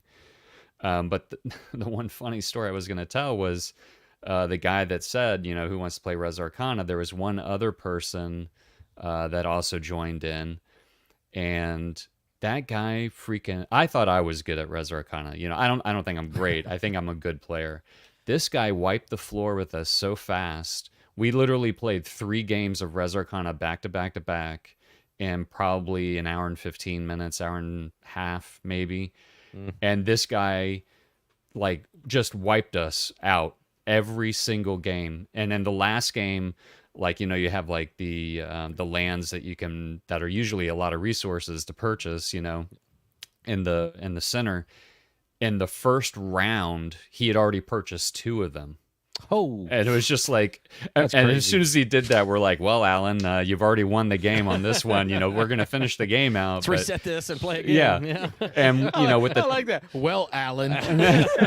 well, we were kind of like joking around with each other, you know, because it was just kind of, it was comical. Like the first game he won, and we're like, you know, good game. And the second game, he like ended almost immediately. I think it might have gone maybe 3 or 4 rounds at the most. And then by that time, we're just like, do we really want to play another game? You know, yeah, let's let Alan kick our ass one more time. Were you doing the draft? Were you drafting cards? We were actually drafting cards, which I've never played Yeah. like that before. Make that's him do a fun. blind draft next time. Yeah, I mean that was, and that last game, because we were playing with both expansions, so when you add the second expansion, you're actually playing at the 13 points, you know, with to win the game, and he literally had like 19 points Wow. within a few rounds, and it was That's just like, crazy. well, you know, it was good playing with you, Alan. Thanks a lot, buddy. You know. And I think during the second game, we're like, how many times have you played this game? You know, because he just crazy. And he was like, I don't know, like maybe 240, 250 times. Wow. And he was being serious. I was like, what? Is there an app for this game somewhere that I'm, you know, that I don't know about? So Every he must Monday be, night. Board Game Arena, Every maybe? Monday night. yeah. Well, that reminds me So- of what's his name with Scythe. Gregory from Greg. Sarasota. Yeah, who was feeding all his information from all his plays to Stonemeyer Games because he had played like 1,000 games of Scythe. It's crazy. Oh my Yeah, it was gosh, man. Yeah, We got to see him at Dice Tower. yeah, we just saw him this It's year. cool. He- after he not seeing him for a retired, couple finally years. retired from Yeah, he teaching. quit playing Scythe. He said he moved on to something else. So yeah, I still have yet to play Res Arcana. It's still on my wish list on Amazon. so good game, so good, Such a good game, man. so good. It's on my list, I think, isn't it? It has is on to your be. list. It's Did at it fall off? 14. It's at 14. It's there. Yeah. Above Shogun? Yeah, it's good. It's so Above good. Ethnos? Oh, Above Raw? I gotta play Ethnos again. Move it up a Fell little off. bit. What takes a little getting used to with Res Arcana is how tight it is. Yes. Yes. There's just I don't know, 12 cards or whatever. There's all these really You only get limited 8 components. cards. Yeah. Exactly. Yeah. And you go in and you're thinking you're playing Magic, but you're not. You're Oh, playing no. something much tighter, much Oh, more, yeah. and you really need to understand the ins and outs of it. I'm Yeah. amazed about this story about this guy who could win it in just a few turns, but it's the kind of game that once you really get it down, there's a lot of really interesting mechanisms to work with. And it's an engine builder. So it's Yeah. like, you know, if you know how to take advantage of it. And the thing that I love about it is it doesn't matter what mage you get and what cards you get, you still have a chance to win the game. Unless you're playing against Alan. And I hope Yeah. he's listening to the show. The thing is, it's $33 on Amazon, right? But then Get when it. you get the expansions, you're looking at another $40. Come You're on. looking at You just get the $75 base for game. a 8-card You game. only need the base. But it's a No, no. great game just at the base. You only need the base game. You only Just need the the base base, game. yeah. It's all Yeah. about the base. All about the base. No All trouble. about the No base trouble. game. You can always try it out on BGA first, man. There you go. Is it on BGA? Yeah, I just It's won a on game of it on BGA. BGA in 6 rounds. So that was good for me. 6 rounds. Oh, there you That's go. not I think my nearly fastest Alan game was level. 4 rounds. That was the Nice. fastest I've ever Yeah, won. But Alan would have won it 15 minutes ago, but yeah. he would have. Yes. Agreed. Agreed. Anyway. This is what Russell had mentioned earlier. You know, depending on the game and the group and the vibe that you get from it, you might just say, "Hey, it's been fun," and he's kind of shove off the table. Yeah, go find another group to play with. Yeah. I mean, it's amazing Bye, Alan. that someone wants to master a game the way that Alan apparently mastered the game, but that doesn't feel great for everybody else. But don't you kind of edge that in though? Like you don't like if I was master of Memoir 44 and Chris and I were playing for the first time, I wouldn't be like "Blagada," like just lay it out there and hey, But Chris, it- it's been fun. Yeah. But it wasn't You wanna like that. ease I them mean, into we it. all knew how to play, like right out of the gate. There was no explaining any rules. And even the guy that was hosting is like, it's so fun to play a game that you don't have to explain to anybody and you can just jump right into and start going to town. But I take the point of view, like if I was Alan and I was that good, of course I'd be happy that I'm that good, but it makes it that much harder to find a group that is competitive with your Yeah. level of, you know, awesomeness in a game like that. You know, We per won't get se. into this tonight, but this brings up another topic that we haven't talked about in a couple of years. But this is something we talked about on the show a couple of years ago. About remember when we used to get new games? You'd get a new game and you'd invite me over to play, and then you would do a bunch of research on strategies and stuff, and I would come over and you would just kill me that first game. And I was like, you know what, Carlos, I don't ever want to play that game again. You know, you've done the research. You know, I just came in and you taught it to me, and then you just destroyed me. Well, because what I would do is like if we had a new game that we were I said playing, we weren't going to get into it. Why not? It's traumatic for him. Show on Carlos where he hurt you. Show us on this beer can where I hurt you. Right about here. I would like go and Google every podcast would. that ever spoke about that game. Yep. And like put them on my playlist on my. It was back in the day. It was on not an iPhone but the iPod. Do you remember the old iPods? I would put them all on my iPod, and that week I would just listen to every podcast that ever talked about that game in hopes. Because Rob's a smart guy. I'm competitive, and I didn't like coming over and losing. I also called you smart. all right. So I felt like I had to get an edge up, but Rob doesn't do he didn't consume as much content. I as want to did. explore a game. I want to learn it. I want to go through the stages of, hey, all right, this is my early game. I'm going to make some mistakes. I'm going to learn the game. I'm going to learn what I did wrong. Carlos would just come in and stop me, and I'd be like, all right, Carlos, you want to do that? I'm going to rely on my ancestors. I'm not playing and those their games with mistakes. you anymore. So That's probably why know, my kids don't what's like playing interesting- board games. yeah. That's Yeah, it. My because kids I don't would- play with me. I would crush them and cackle the whole time, and now they don't want to play board games for some reason. There you go. Yep. It's That's like what I'm usually talking about it's before. like- Yeah. I like In to Res ease Arcana- people in, bring them along. Yeah. Yeah. I was gonna say, But in wait- Res Arcana, a lot of people talk about the draft system enhances the game because if you know how to play the game, like probably all of us know how to play it, the draft lets you kind of build for your tableau or build for your deck building. But for someone like Alan, he's mastered every combination of cards. So when he's drafting the cards, he's drafting the winning strategy already. So like Yeah. that draft mechanism is actually helping him win at this point. So like I would play Yeah. a game with him. No draft. It's all blind. You're getting whatever card Yeah. you get because we're not going to give you the perfect hand. Oh, to start we off were with. in the middle of a game, and he's like, you can spoof that better, what you're doing over there. I was like, what? And he's like, yeah, you're.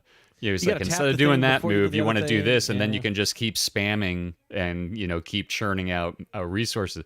And I looked down, I was like, I didn't even realize that, but the game's already over, so what does it matter? What does it matter? That's why he told you, because it didn't matter. Didn't matter If it anyway. mattered, he wouldn't have said a thing. Yeah, crazy. It's going on my wish list again. I'll save it for Father's Day already passed. Just play right? it on another Yeah, you gotta game day. come up with another one. Somebody, Yeah. somebody else in the Yeah, group somebody has else it. has it. Somebody Have it sure. somewhere. I'm sure Nick Dave has has may it. have a We temp- have it in the library. Tamping I Gaming believe. Game Do we have it in the Library. library? Yeah. There you go. Arcana's not in the library. No. Oh, we gotta fix that. There you Yeah, go. gotta Put fix that on the list of games to buy. Well, no. Do you own it, Mr. Russ? I do. Then why have you not donated to the library? Oh, Because it's I have a beautiful. Set too of good to cows. donate. Too good to You donate. could add it to the library like I did. There you go. Just saying. That's I gotta touch so. on I gotta go ahead. No, I was just gonna say. I'll let you give it back to you in a minute. We got about 20 minutes left. We did want to run through games played in the last month. Because, did we? Because next Yeah. show we're supposed to be updating this big board Yeah, back we can there. have guests now. Yeah, well, yeah. I prepped them before. I told them that we were going to do it, and they could both bring up a few games that they played recently. So I think they were semi Okay. ready for it. So yep. Semi? But go ahead, Mike. Yeah, we didn't give them a week's notice to put their whole list together, but yeah. Anyway, you No, were I saying, was Mike? just list is gonna. I was gonna ask the question because I'm, and some people will understand this. I'm a little OCD with my games. Chris, I felt the wrath. yeah. Well, I touched your games in the wrong place. Escape and- winner. no. Escape winner, Let's. yeah. Well, that's a whole nother show for another time. I was gonna ask, like, Chris, since your collection is basically, is it like 100% of your collection is kept for the group, or, and if it is, like, do you kind of get a little anxious? I mean, I know the people in your group are probably very respectful of your games, and I can't see anybody taking components, but do you ever get like nervous when they break out something that maybe isn't in print anymore, or do you even bring those games or put them there? Well, because it's mostly mine, I kind of curate it a little bit. I keep home some games like Forbidden Stars and the original Battlestar Okay. Galactica. Yeah. That kind of stuff stays at my house, which I'm more than willing to bring in for people to play. Like I gave people a list of stuff that I have at the house. If they want me to bring it, I'll bring it. But as far as the games that are currently in the library, I mean, games are meant to be played. If Agreed. they get played and 100%. they fall apart, I just buy another copy. You know, it would mean the world to me if all of my games got played so much that I had to replace them all. Sleeve or no sleeve? I love the sleeve, but it's friggin' expensive. I'm a no sleever, and I love the sleeve. So. Yeah. Well, Welcome to the show, Chris. Not that no sleeving, but no. Yeah. It's so much easier to shuffle when you do the It raffle is. stuff. Yes. But then when you get stacks, they just. But then you just do Yeah. multiple stacks. I guess. mean, That's what the laser cutter's for. You make, I'm all on the holder. Tom Vassell train. Tom Vassell does not sleeve. He says, I want to. That's why he has so many kids. I want to see my games. I know. I want to see my games played. If they get worn out, they get worn out. That means they're loved, and we just move on with it. So yeah. Yeah, That's the, my only, theory. the only games I ever sleeve are ones that are so out of print that are probably never going to be reprinted. Like, Yeah. Or the that's what ones folks where, cards that you shuffle a lot. Yeah. That if you get that one little scratch on the top, you're like, "Yep, I know that's a number 6." That blah, was blah, our blah. Forbidden Island. No, I'm sorry. Lost Cities. Lost Cities. Our Lost Cities. Number 8, the blue number the 8, I think it blue, was. the blue 8 or the blue 6. Or something like Like that. we knew for years. Dog-eared. I know what's coming. We knew that one was folded. Yeah. Well, Ron earlier mentioned Marvel Champions, and Oh yeah. in every villain encounter deck, you're going to end standard encounter or expert if you're playing expert. But those always go in, no matter which villain that you're playing. Yeah. Right. So those, Those will wear out way before. yeah, those wore out really, really quick Oh. on mine. So Okay. I've actually gone out and bought sleeves for my Marvel Champions. That's a valid There you point. So, go. like, if I Yeah. think about, como se dice, it's on my list, Tyrants of the Underdark, Oh. we tend to play with the core Yep.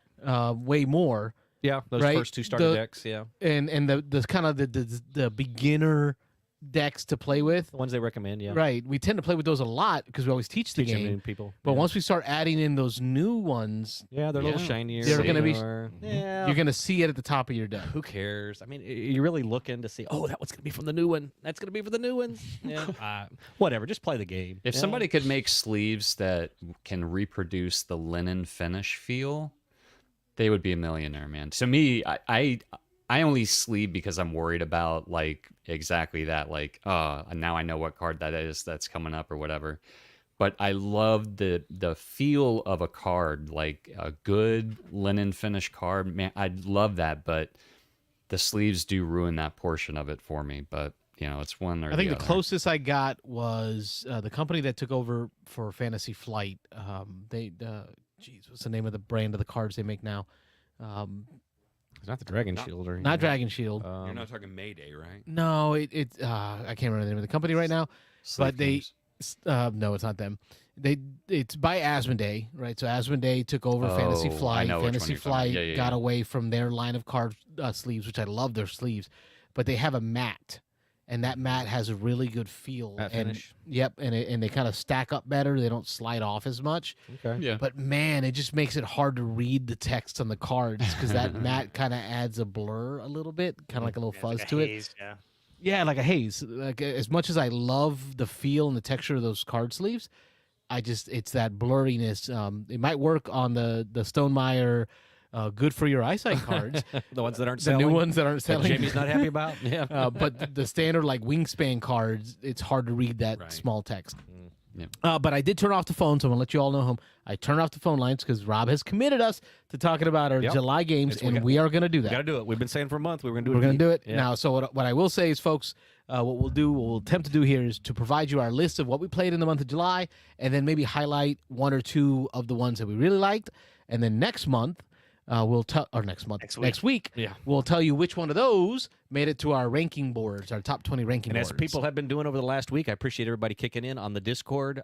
We have had probably 7 or 8 different people in the last few days post up their updated top 20s, so I'm glad everybody's playing along. I appreciate everybody in the Discord participating with that, and I'm sure we'll get more as we get Playing closer along to at our home. Yeah. But do we want to start? I don't know if you guys are ready. I don't want to put you on the spot. Do we want to start with our 2 Yes. guests here and see? I've got my BGG catalog. There we go. up. There you man. go. The only way I'm Lead gonna us be able off, to track. Chris. So like I say, if you have a bunch, if you just want to bullet point them all and then jump a little deeper into one or two.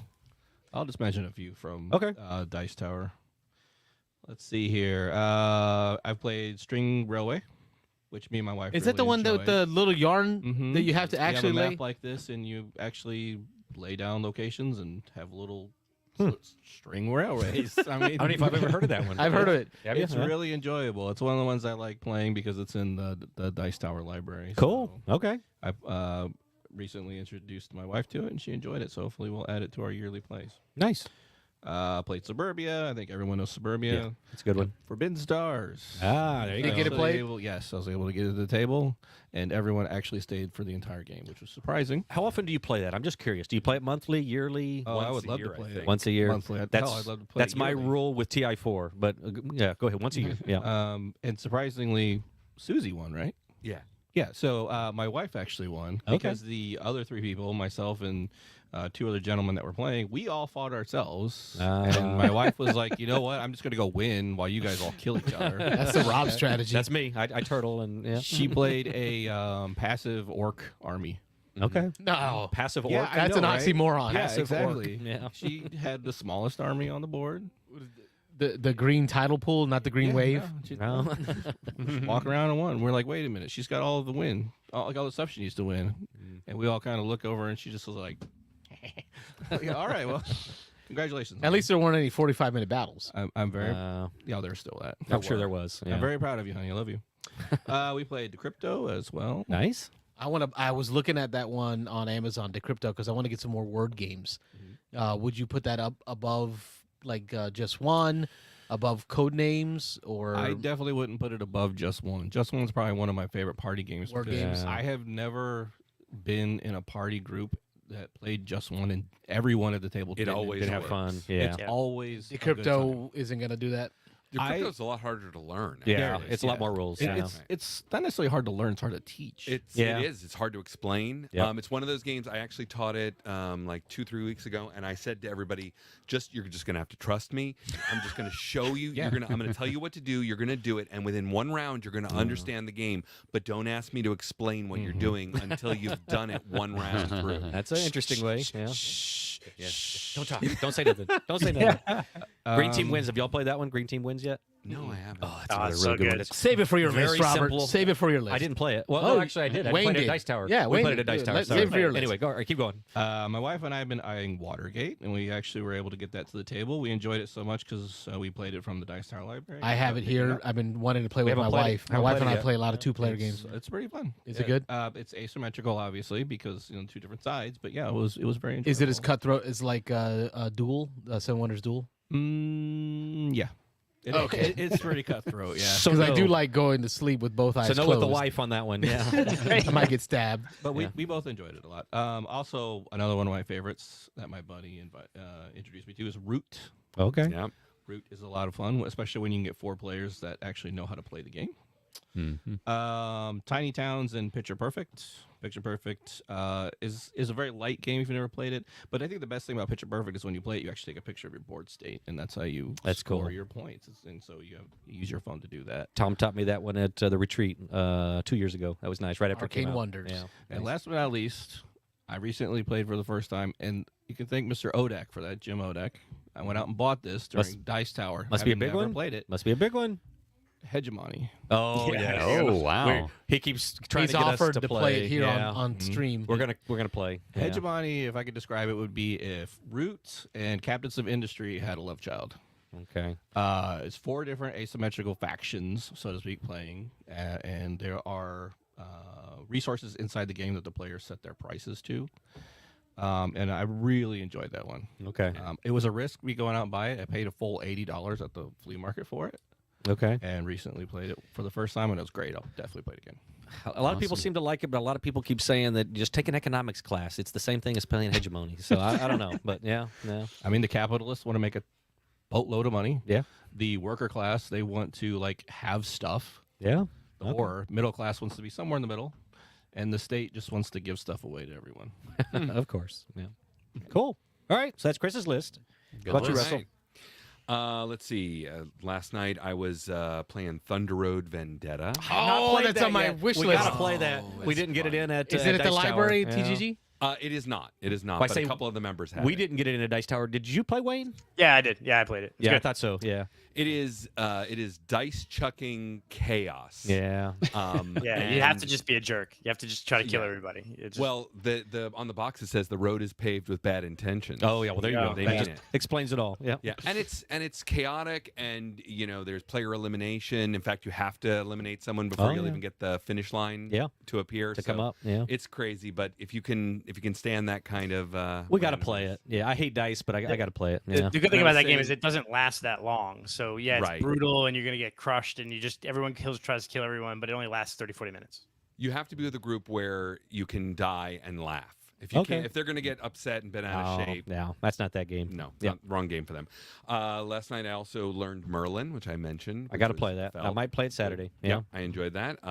For that, I was playing Power Grid. Always an amazing Nice. game. It was a good time. Every time I play Power Grid, I'm like re-surprised. Yeah. Even though I shouldn't be, because I know it's a great game, I'm surprised at how good it is. I love the game. I just hate that the last round or two just comes down to math. It seems like it's just you got to math it out, and you're either going to win or you're not. So, Right. but yeah, but I love the game. We played last week.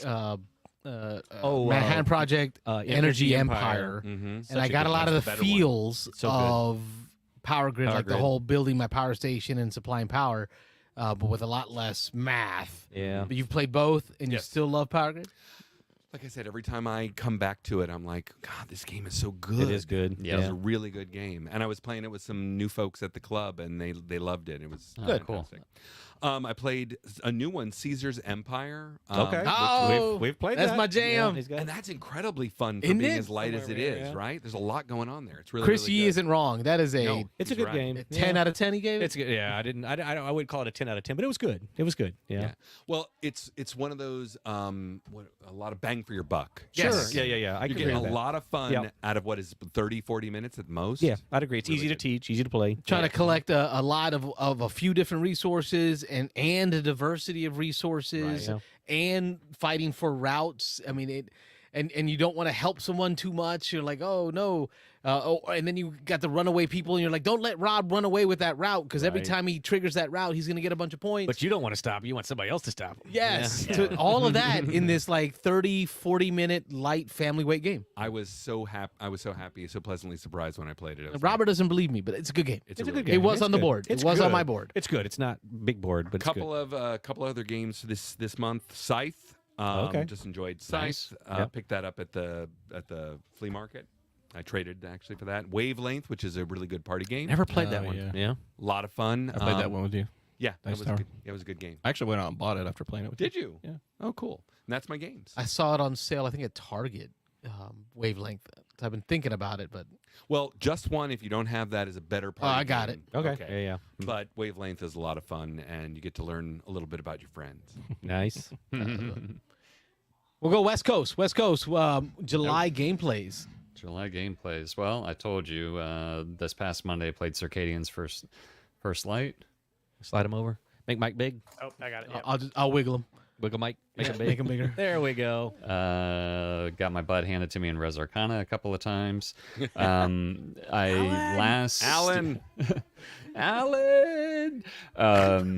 So we I think it was a couple of months ago, I went on AEG was doing like this they had like people rolling dice, and they had like a sale, like they had a D20 that they were rolling, and then whatever number it landed on, they were doing like specials on their website for games. And one of the faces was, it was like a mystery box for $50. So I went in on it. I figured, for $50, you know, they say you're going to get more than $50. With it being AEG and Shake That City just finished, I figured that was probably going to be one of the games in that one. So one of the games in there that wasn't even released yet was Waffle Time. I would consider it a family weight game. Plays in 8 rounds, plays very quick. My wife and I were on vacation, and I brought it with us. We learned it, and we played it a couple of times. It's okay. I think it's better for like probably younger kids. Not that I think it's targeted toward them, but I think that they would probably enjoy it more. There is a little bit of strategy to it, but still, you know, pretty good. What about the rest of that box? Oh, That so $50 box? yeah, I'm it curious. did. It did Can't leave it include. hanging. All right, so spoiler alert, because a lot of people didn't want it being spoiled on BGG for some reason. So Shake That City was included with it. Waffle Time. I'm trying to remember. Give me 1 second. All right, for you folks who don't want it spoiled, fast forward 60 seconds. A roll and write that hasn't come out yet makes you called happy. Number Drop. Yeah, nice roll and write. Looks pretty simple. And Kind then of like a Tetris number game.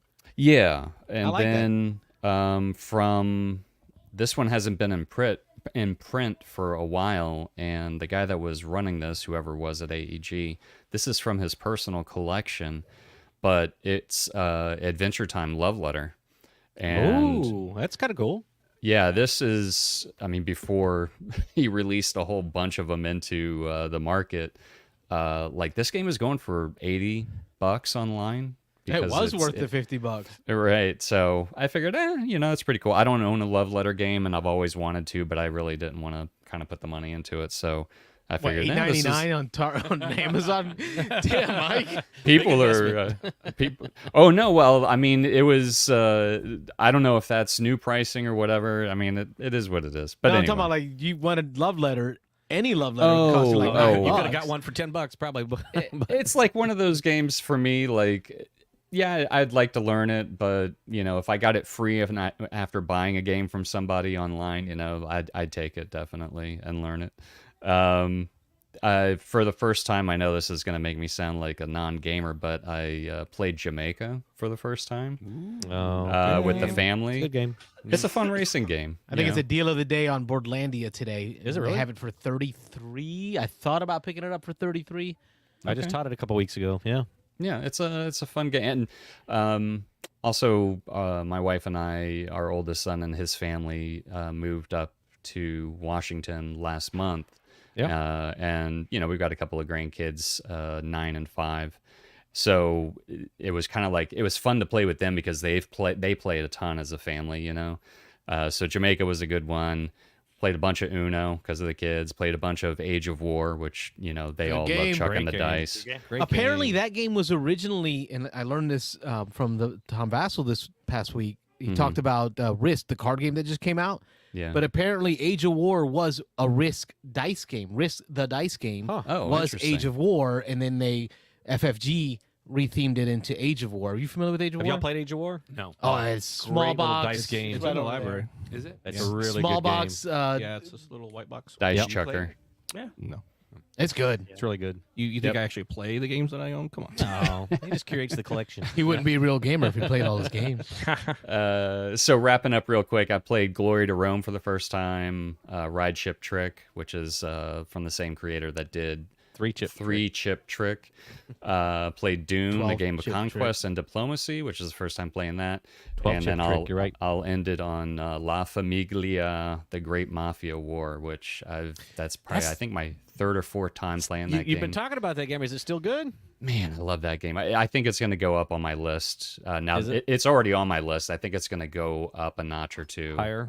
on my list. Yeah, Isn't It's it just- has to be 4-player though? It has to be 4 players. Yeah. Well, don't give away any spoilers for next week. We're doing the list next week. So. Okay. Yeah, we'll know May where or it may ended not up on go the up. ranking board. Yeah. All right, and at this point, Wayne's going to go through his 70-something games. Wayne, Oh, how many I did don't you know. play? It was 60-something, wasn't It it? was like 67 games. Or something. Just your top 67 23, games. please. Yeah. yes. No. I just picked. I actually did. I did the 5 games that almost made my top 20, but are not going to be in my top 20 next month. Oh, okay. All right, take it over, Excited. Wayne. Hit us with the But- bullet list. So, well, I'll start with the party game. Green Team Wins. That was an awesome party game. Y'all I enjoyed sounded it. like you were having so much fun. It was This was fun right game. after I did the live show at Dice At Dice Tower Tower. on Thursday Yeah. night. So I had to spend 45 minutes breaking everything down, packing up all the gear. Meanwhile, they're all playing Green Team Wins, and they're all shouting and yelling, and I'm like, we were this playing it while sucks, you were setting up. assholes. I'm over here putting the wires away. And Super light, just as light as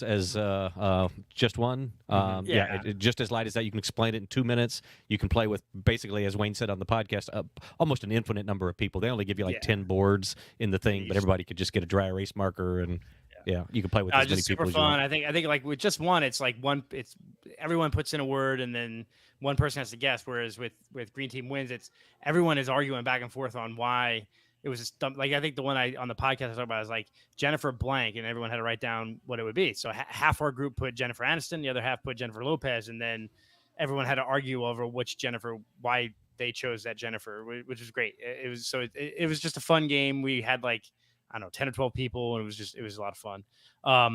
Last Light almost made my list. 4X game in under an hour. It was a good game. It's close to like, man, I wish I had backed it, but the problem is if I backed it, I would have had to do the $200 version, and I'm not doing those kind of Kickstarters. Not at this going in point for that anymore. Yeah. Yeah, I'm not doing that anymore. But no, I really enjoyed it. I played with Rob. We enjoyed it a lot. I think. Yep. So that was 2. My third game, I went to Woodcraft. I really enjoyed my play of Woodcraft. I want to play it more because that's a good game. We were kind of learning how to play, and one of the players we were with had serious AP, and it was 11 o'clock midnight when we were playing. So the fact that I want to play it again after kind of having not the best gaming experience with it makes me really interested to play it again. You can say Nick's name. It's okay. No, it wasn't Nick. What? It was. Oh, it wasn't. Oh, I'm Yeah, sorry. no, I it just wasn't. automatically Sorry. assume it's Nick when you say AP. Yeah. And then I got to teach my favorite, one of my top favorite 2-player games, Targi, to Rob, which I Appreciate you teaching that. First time I've ever played. Yeah, we try to keep 2-player games off of the top 20 list, but I really enjoyed that game, and I came this close to getting the German expansion, which hasn't been released in America, and then the flea market I missed it by like. Guy literally cut in front of me and bought it. I remember that. You were hemming and hawing. And he's like, I'm gonna go. And you went. I think I changed some cash for you so you can try to make some offers. Yep. And then the guy got to me. Yeah. So then the Wolves, which is I want to play that. Yeah, it's fun. Little area control where you have you're trying to area control, build little dens. And there's different scoring. It was a fun little game. It was nice production value. I like that. And then the last one I'll talk about is one that I just love playing with my kid is Tortoise and the Hare, which is an older game.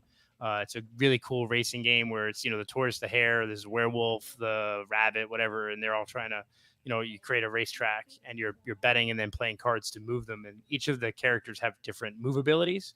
So depending on how the cards get played, and then you're betting, doing secret bets on which ones are going to win the race. So I enjoy playing that game with my kid a lot. So those are the games that came close to my list, but didn't quite make it this month. Hey, Wayne, the Wolves, Ashwin, what's his name? One of the creators of it. Mm-hmm. He lives here in Seattle. I played games with him before. Oh, nice. Yeah, he's a really cool guy. Hey, send him your rule book so we can get it signed. I love doing that. I love having that to Seattle. Just get it signed. Designers sign my rule books. Nice. All right, my list is a lot quicker. Started off with some Azul because I picked up Azul Mini and I'm taking it everywhere, like the beach. We're playing, in bed at night. We'll play it on just a little, easy now. Hey, it is dark. Mini. After dark. It is Mini. It is Mini. Then we hit Dice Tower East, and I got Clash of Cultures in. Gosh, I love Clash of Cultures. I do not like Clash of Cultures. That's one of my favorites. Chris and I have a lot of stuff in Don't common. like that game. No, go ahead. Chris, you're taking over this seat. Yeah. You're my new friend. You can slide on in here. Yep. I did get to play Ross, A Dance of Love, a friend of the show, Mihir Shah, designer of Viticulture World. Is designing his new title, Ross. It just got picked up by a publisher. He brought a prototype to Dice Tower, and he got to teach us Dice Tower crew, or Beans and Dice crew, how to play, and we had a good time playing that. Played a lot of Fiction, the all-play small box game. You're still kind of like a Wordle. No, I gave it a big try. Like I gave it a half dozen plays. Yeah. I wanted it to be good. Mm-hmm. It's gone. Yeah.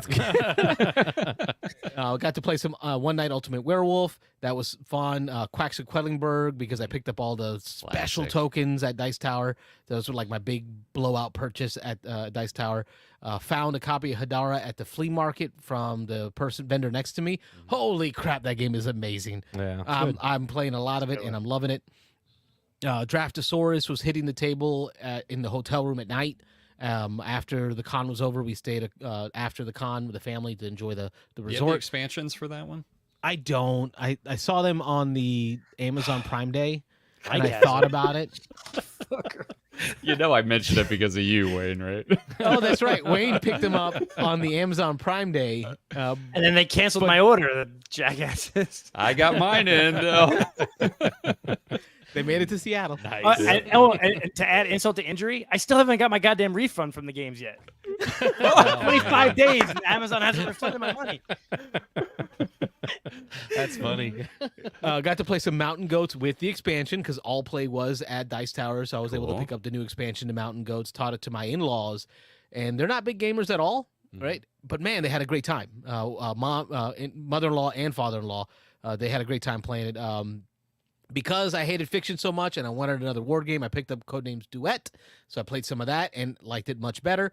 Got my play of Castles of Burgundy, the deluxe edition in because I had to get it played. Wayne was right. It was easier to set it up and play it than it was to try to put it back in the box. So I hadn't even put it back in the box yet. So I just figured, what the heck, let's just play some of it. Manhattan Project, Energy Empire, great times. A lot of timeline lately of all the different themes. I've played it at church. I've played it at the bar. Or the what do you call it? The grill, the bar and grill that the family and I go eat at. Played it here with the kids. Played it at the front dining table with my father-in-law, and my son walked by. Chris and I have the same problem. We beat the crap out of our kids when they're young and they hate playing games with us. Yeah. But my second son saw us playing and said, "Hey, can I play?" Right. So that's how good Timeline is. Timeline is a fun little trivia game, so light, so easy. Even the people that hate gaming with you will stop by and play. So those are my July plays. All right, we're after 11. I told these guys we were going to be done at 11, so I'm just going to bullet. I'm not going to get into anything. Again, if you want to find out what makes the big list, tune in next week. We'll be putting some of these games. I assume all of us probably have at least one or two games that are going to hit our list, but we'll do more of that. Clash of Cultures. No, I got 6 new no games Clash of and Cultures. 3 games moved. Yeah. Okay. Well, so Wayne's already got his stats. I haven't gone that far yet. I haven't looked ahead. I haven't thought about what's going up here, what's not going up here. So again, I'm just going to bullet. This is all of my games from July. I had half as many as Wayne, so I don't have 60 something. I got about 30. But just real quick. Oh, they're coming up there. Yep. I love playing games with my dad, Chris. Hi, Emily. there you Love go. you. There you go. Oh, nice shout out. Yeah, that's this Chris. Yeah. There you go. It's my youngest daughter. Very cool. Very cool. So real quick, Azul. I played some Azul. I picked up a copy of that 4 or 5 months ago at the Goodwill, and I got this was the only Goodwill find. I keep finding people posting stuff online. Hey, I got this awesome game for so $4. much for bullet points. Yeah, I finally found Azul. All right, this is it. So Azul, I picked it up for $4. This is the first play I've gotten of it since I picked it up like 4 months ago. So Azul, Manhattan Project, Energy Empire. There's going to be a lot of crossover here. Expeditions, I played at Dice Tower. The Snallygaster Situation, Kids on Bikes board game. Oh, didn't think I was yeah, gonna that like looked that. cool. I got did the like RPG. That was good. Yeah, good stuff. Hadara, Carlos bought a copy of it, taught it to me. Great game. Mosaic, great game. I don't know if it's on this board yet, but if not, it's going up there. Okay, Both of us have it. both of us got it. Oh, the same spot. Do we? we? got a matching spot. What are we at? We got a matching spot. Number Mosaic. 4. Well, we got our number 1's match too. Matching spots. Anyway, Biblios, The Great Split, another great game. Way better than the 30 minutes it takes to play. Subterra, Expeditions again. Mariposas. No, not so good on that one.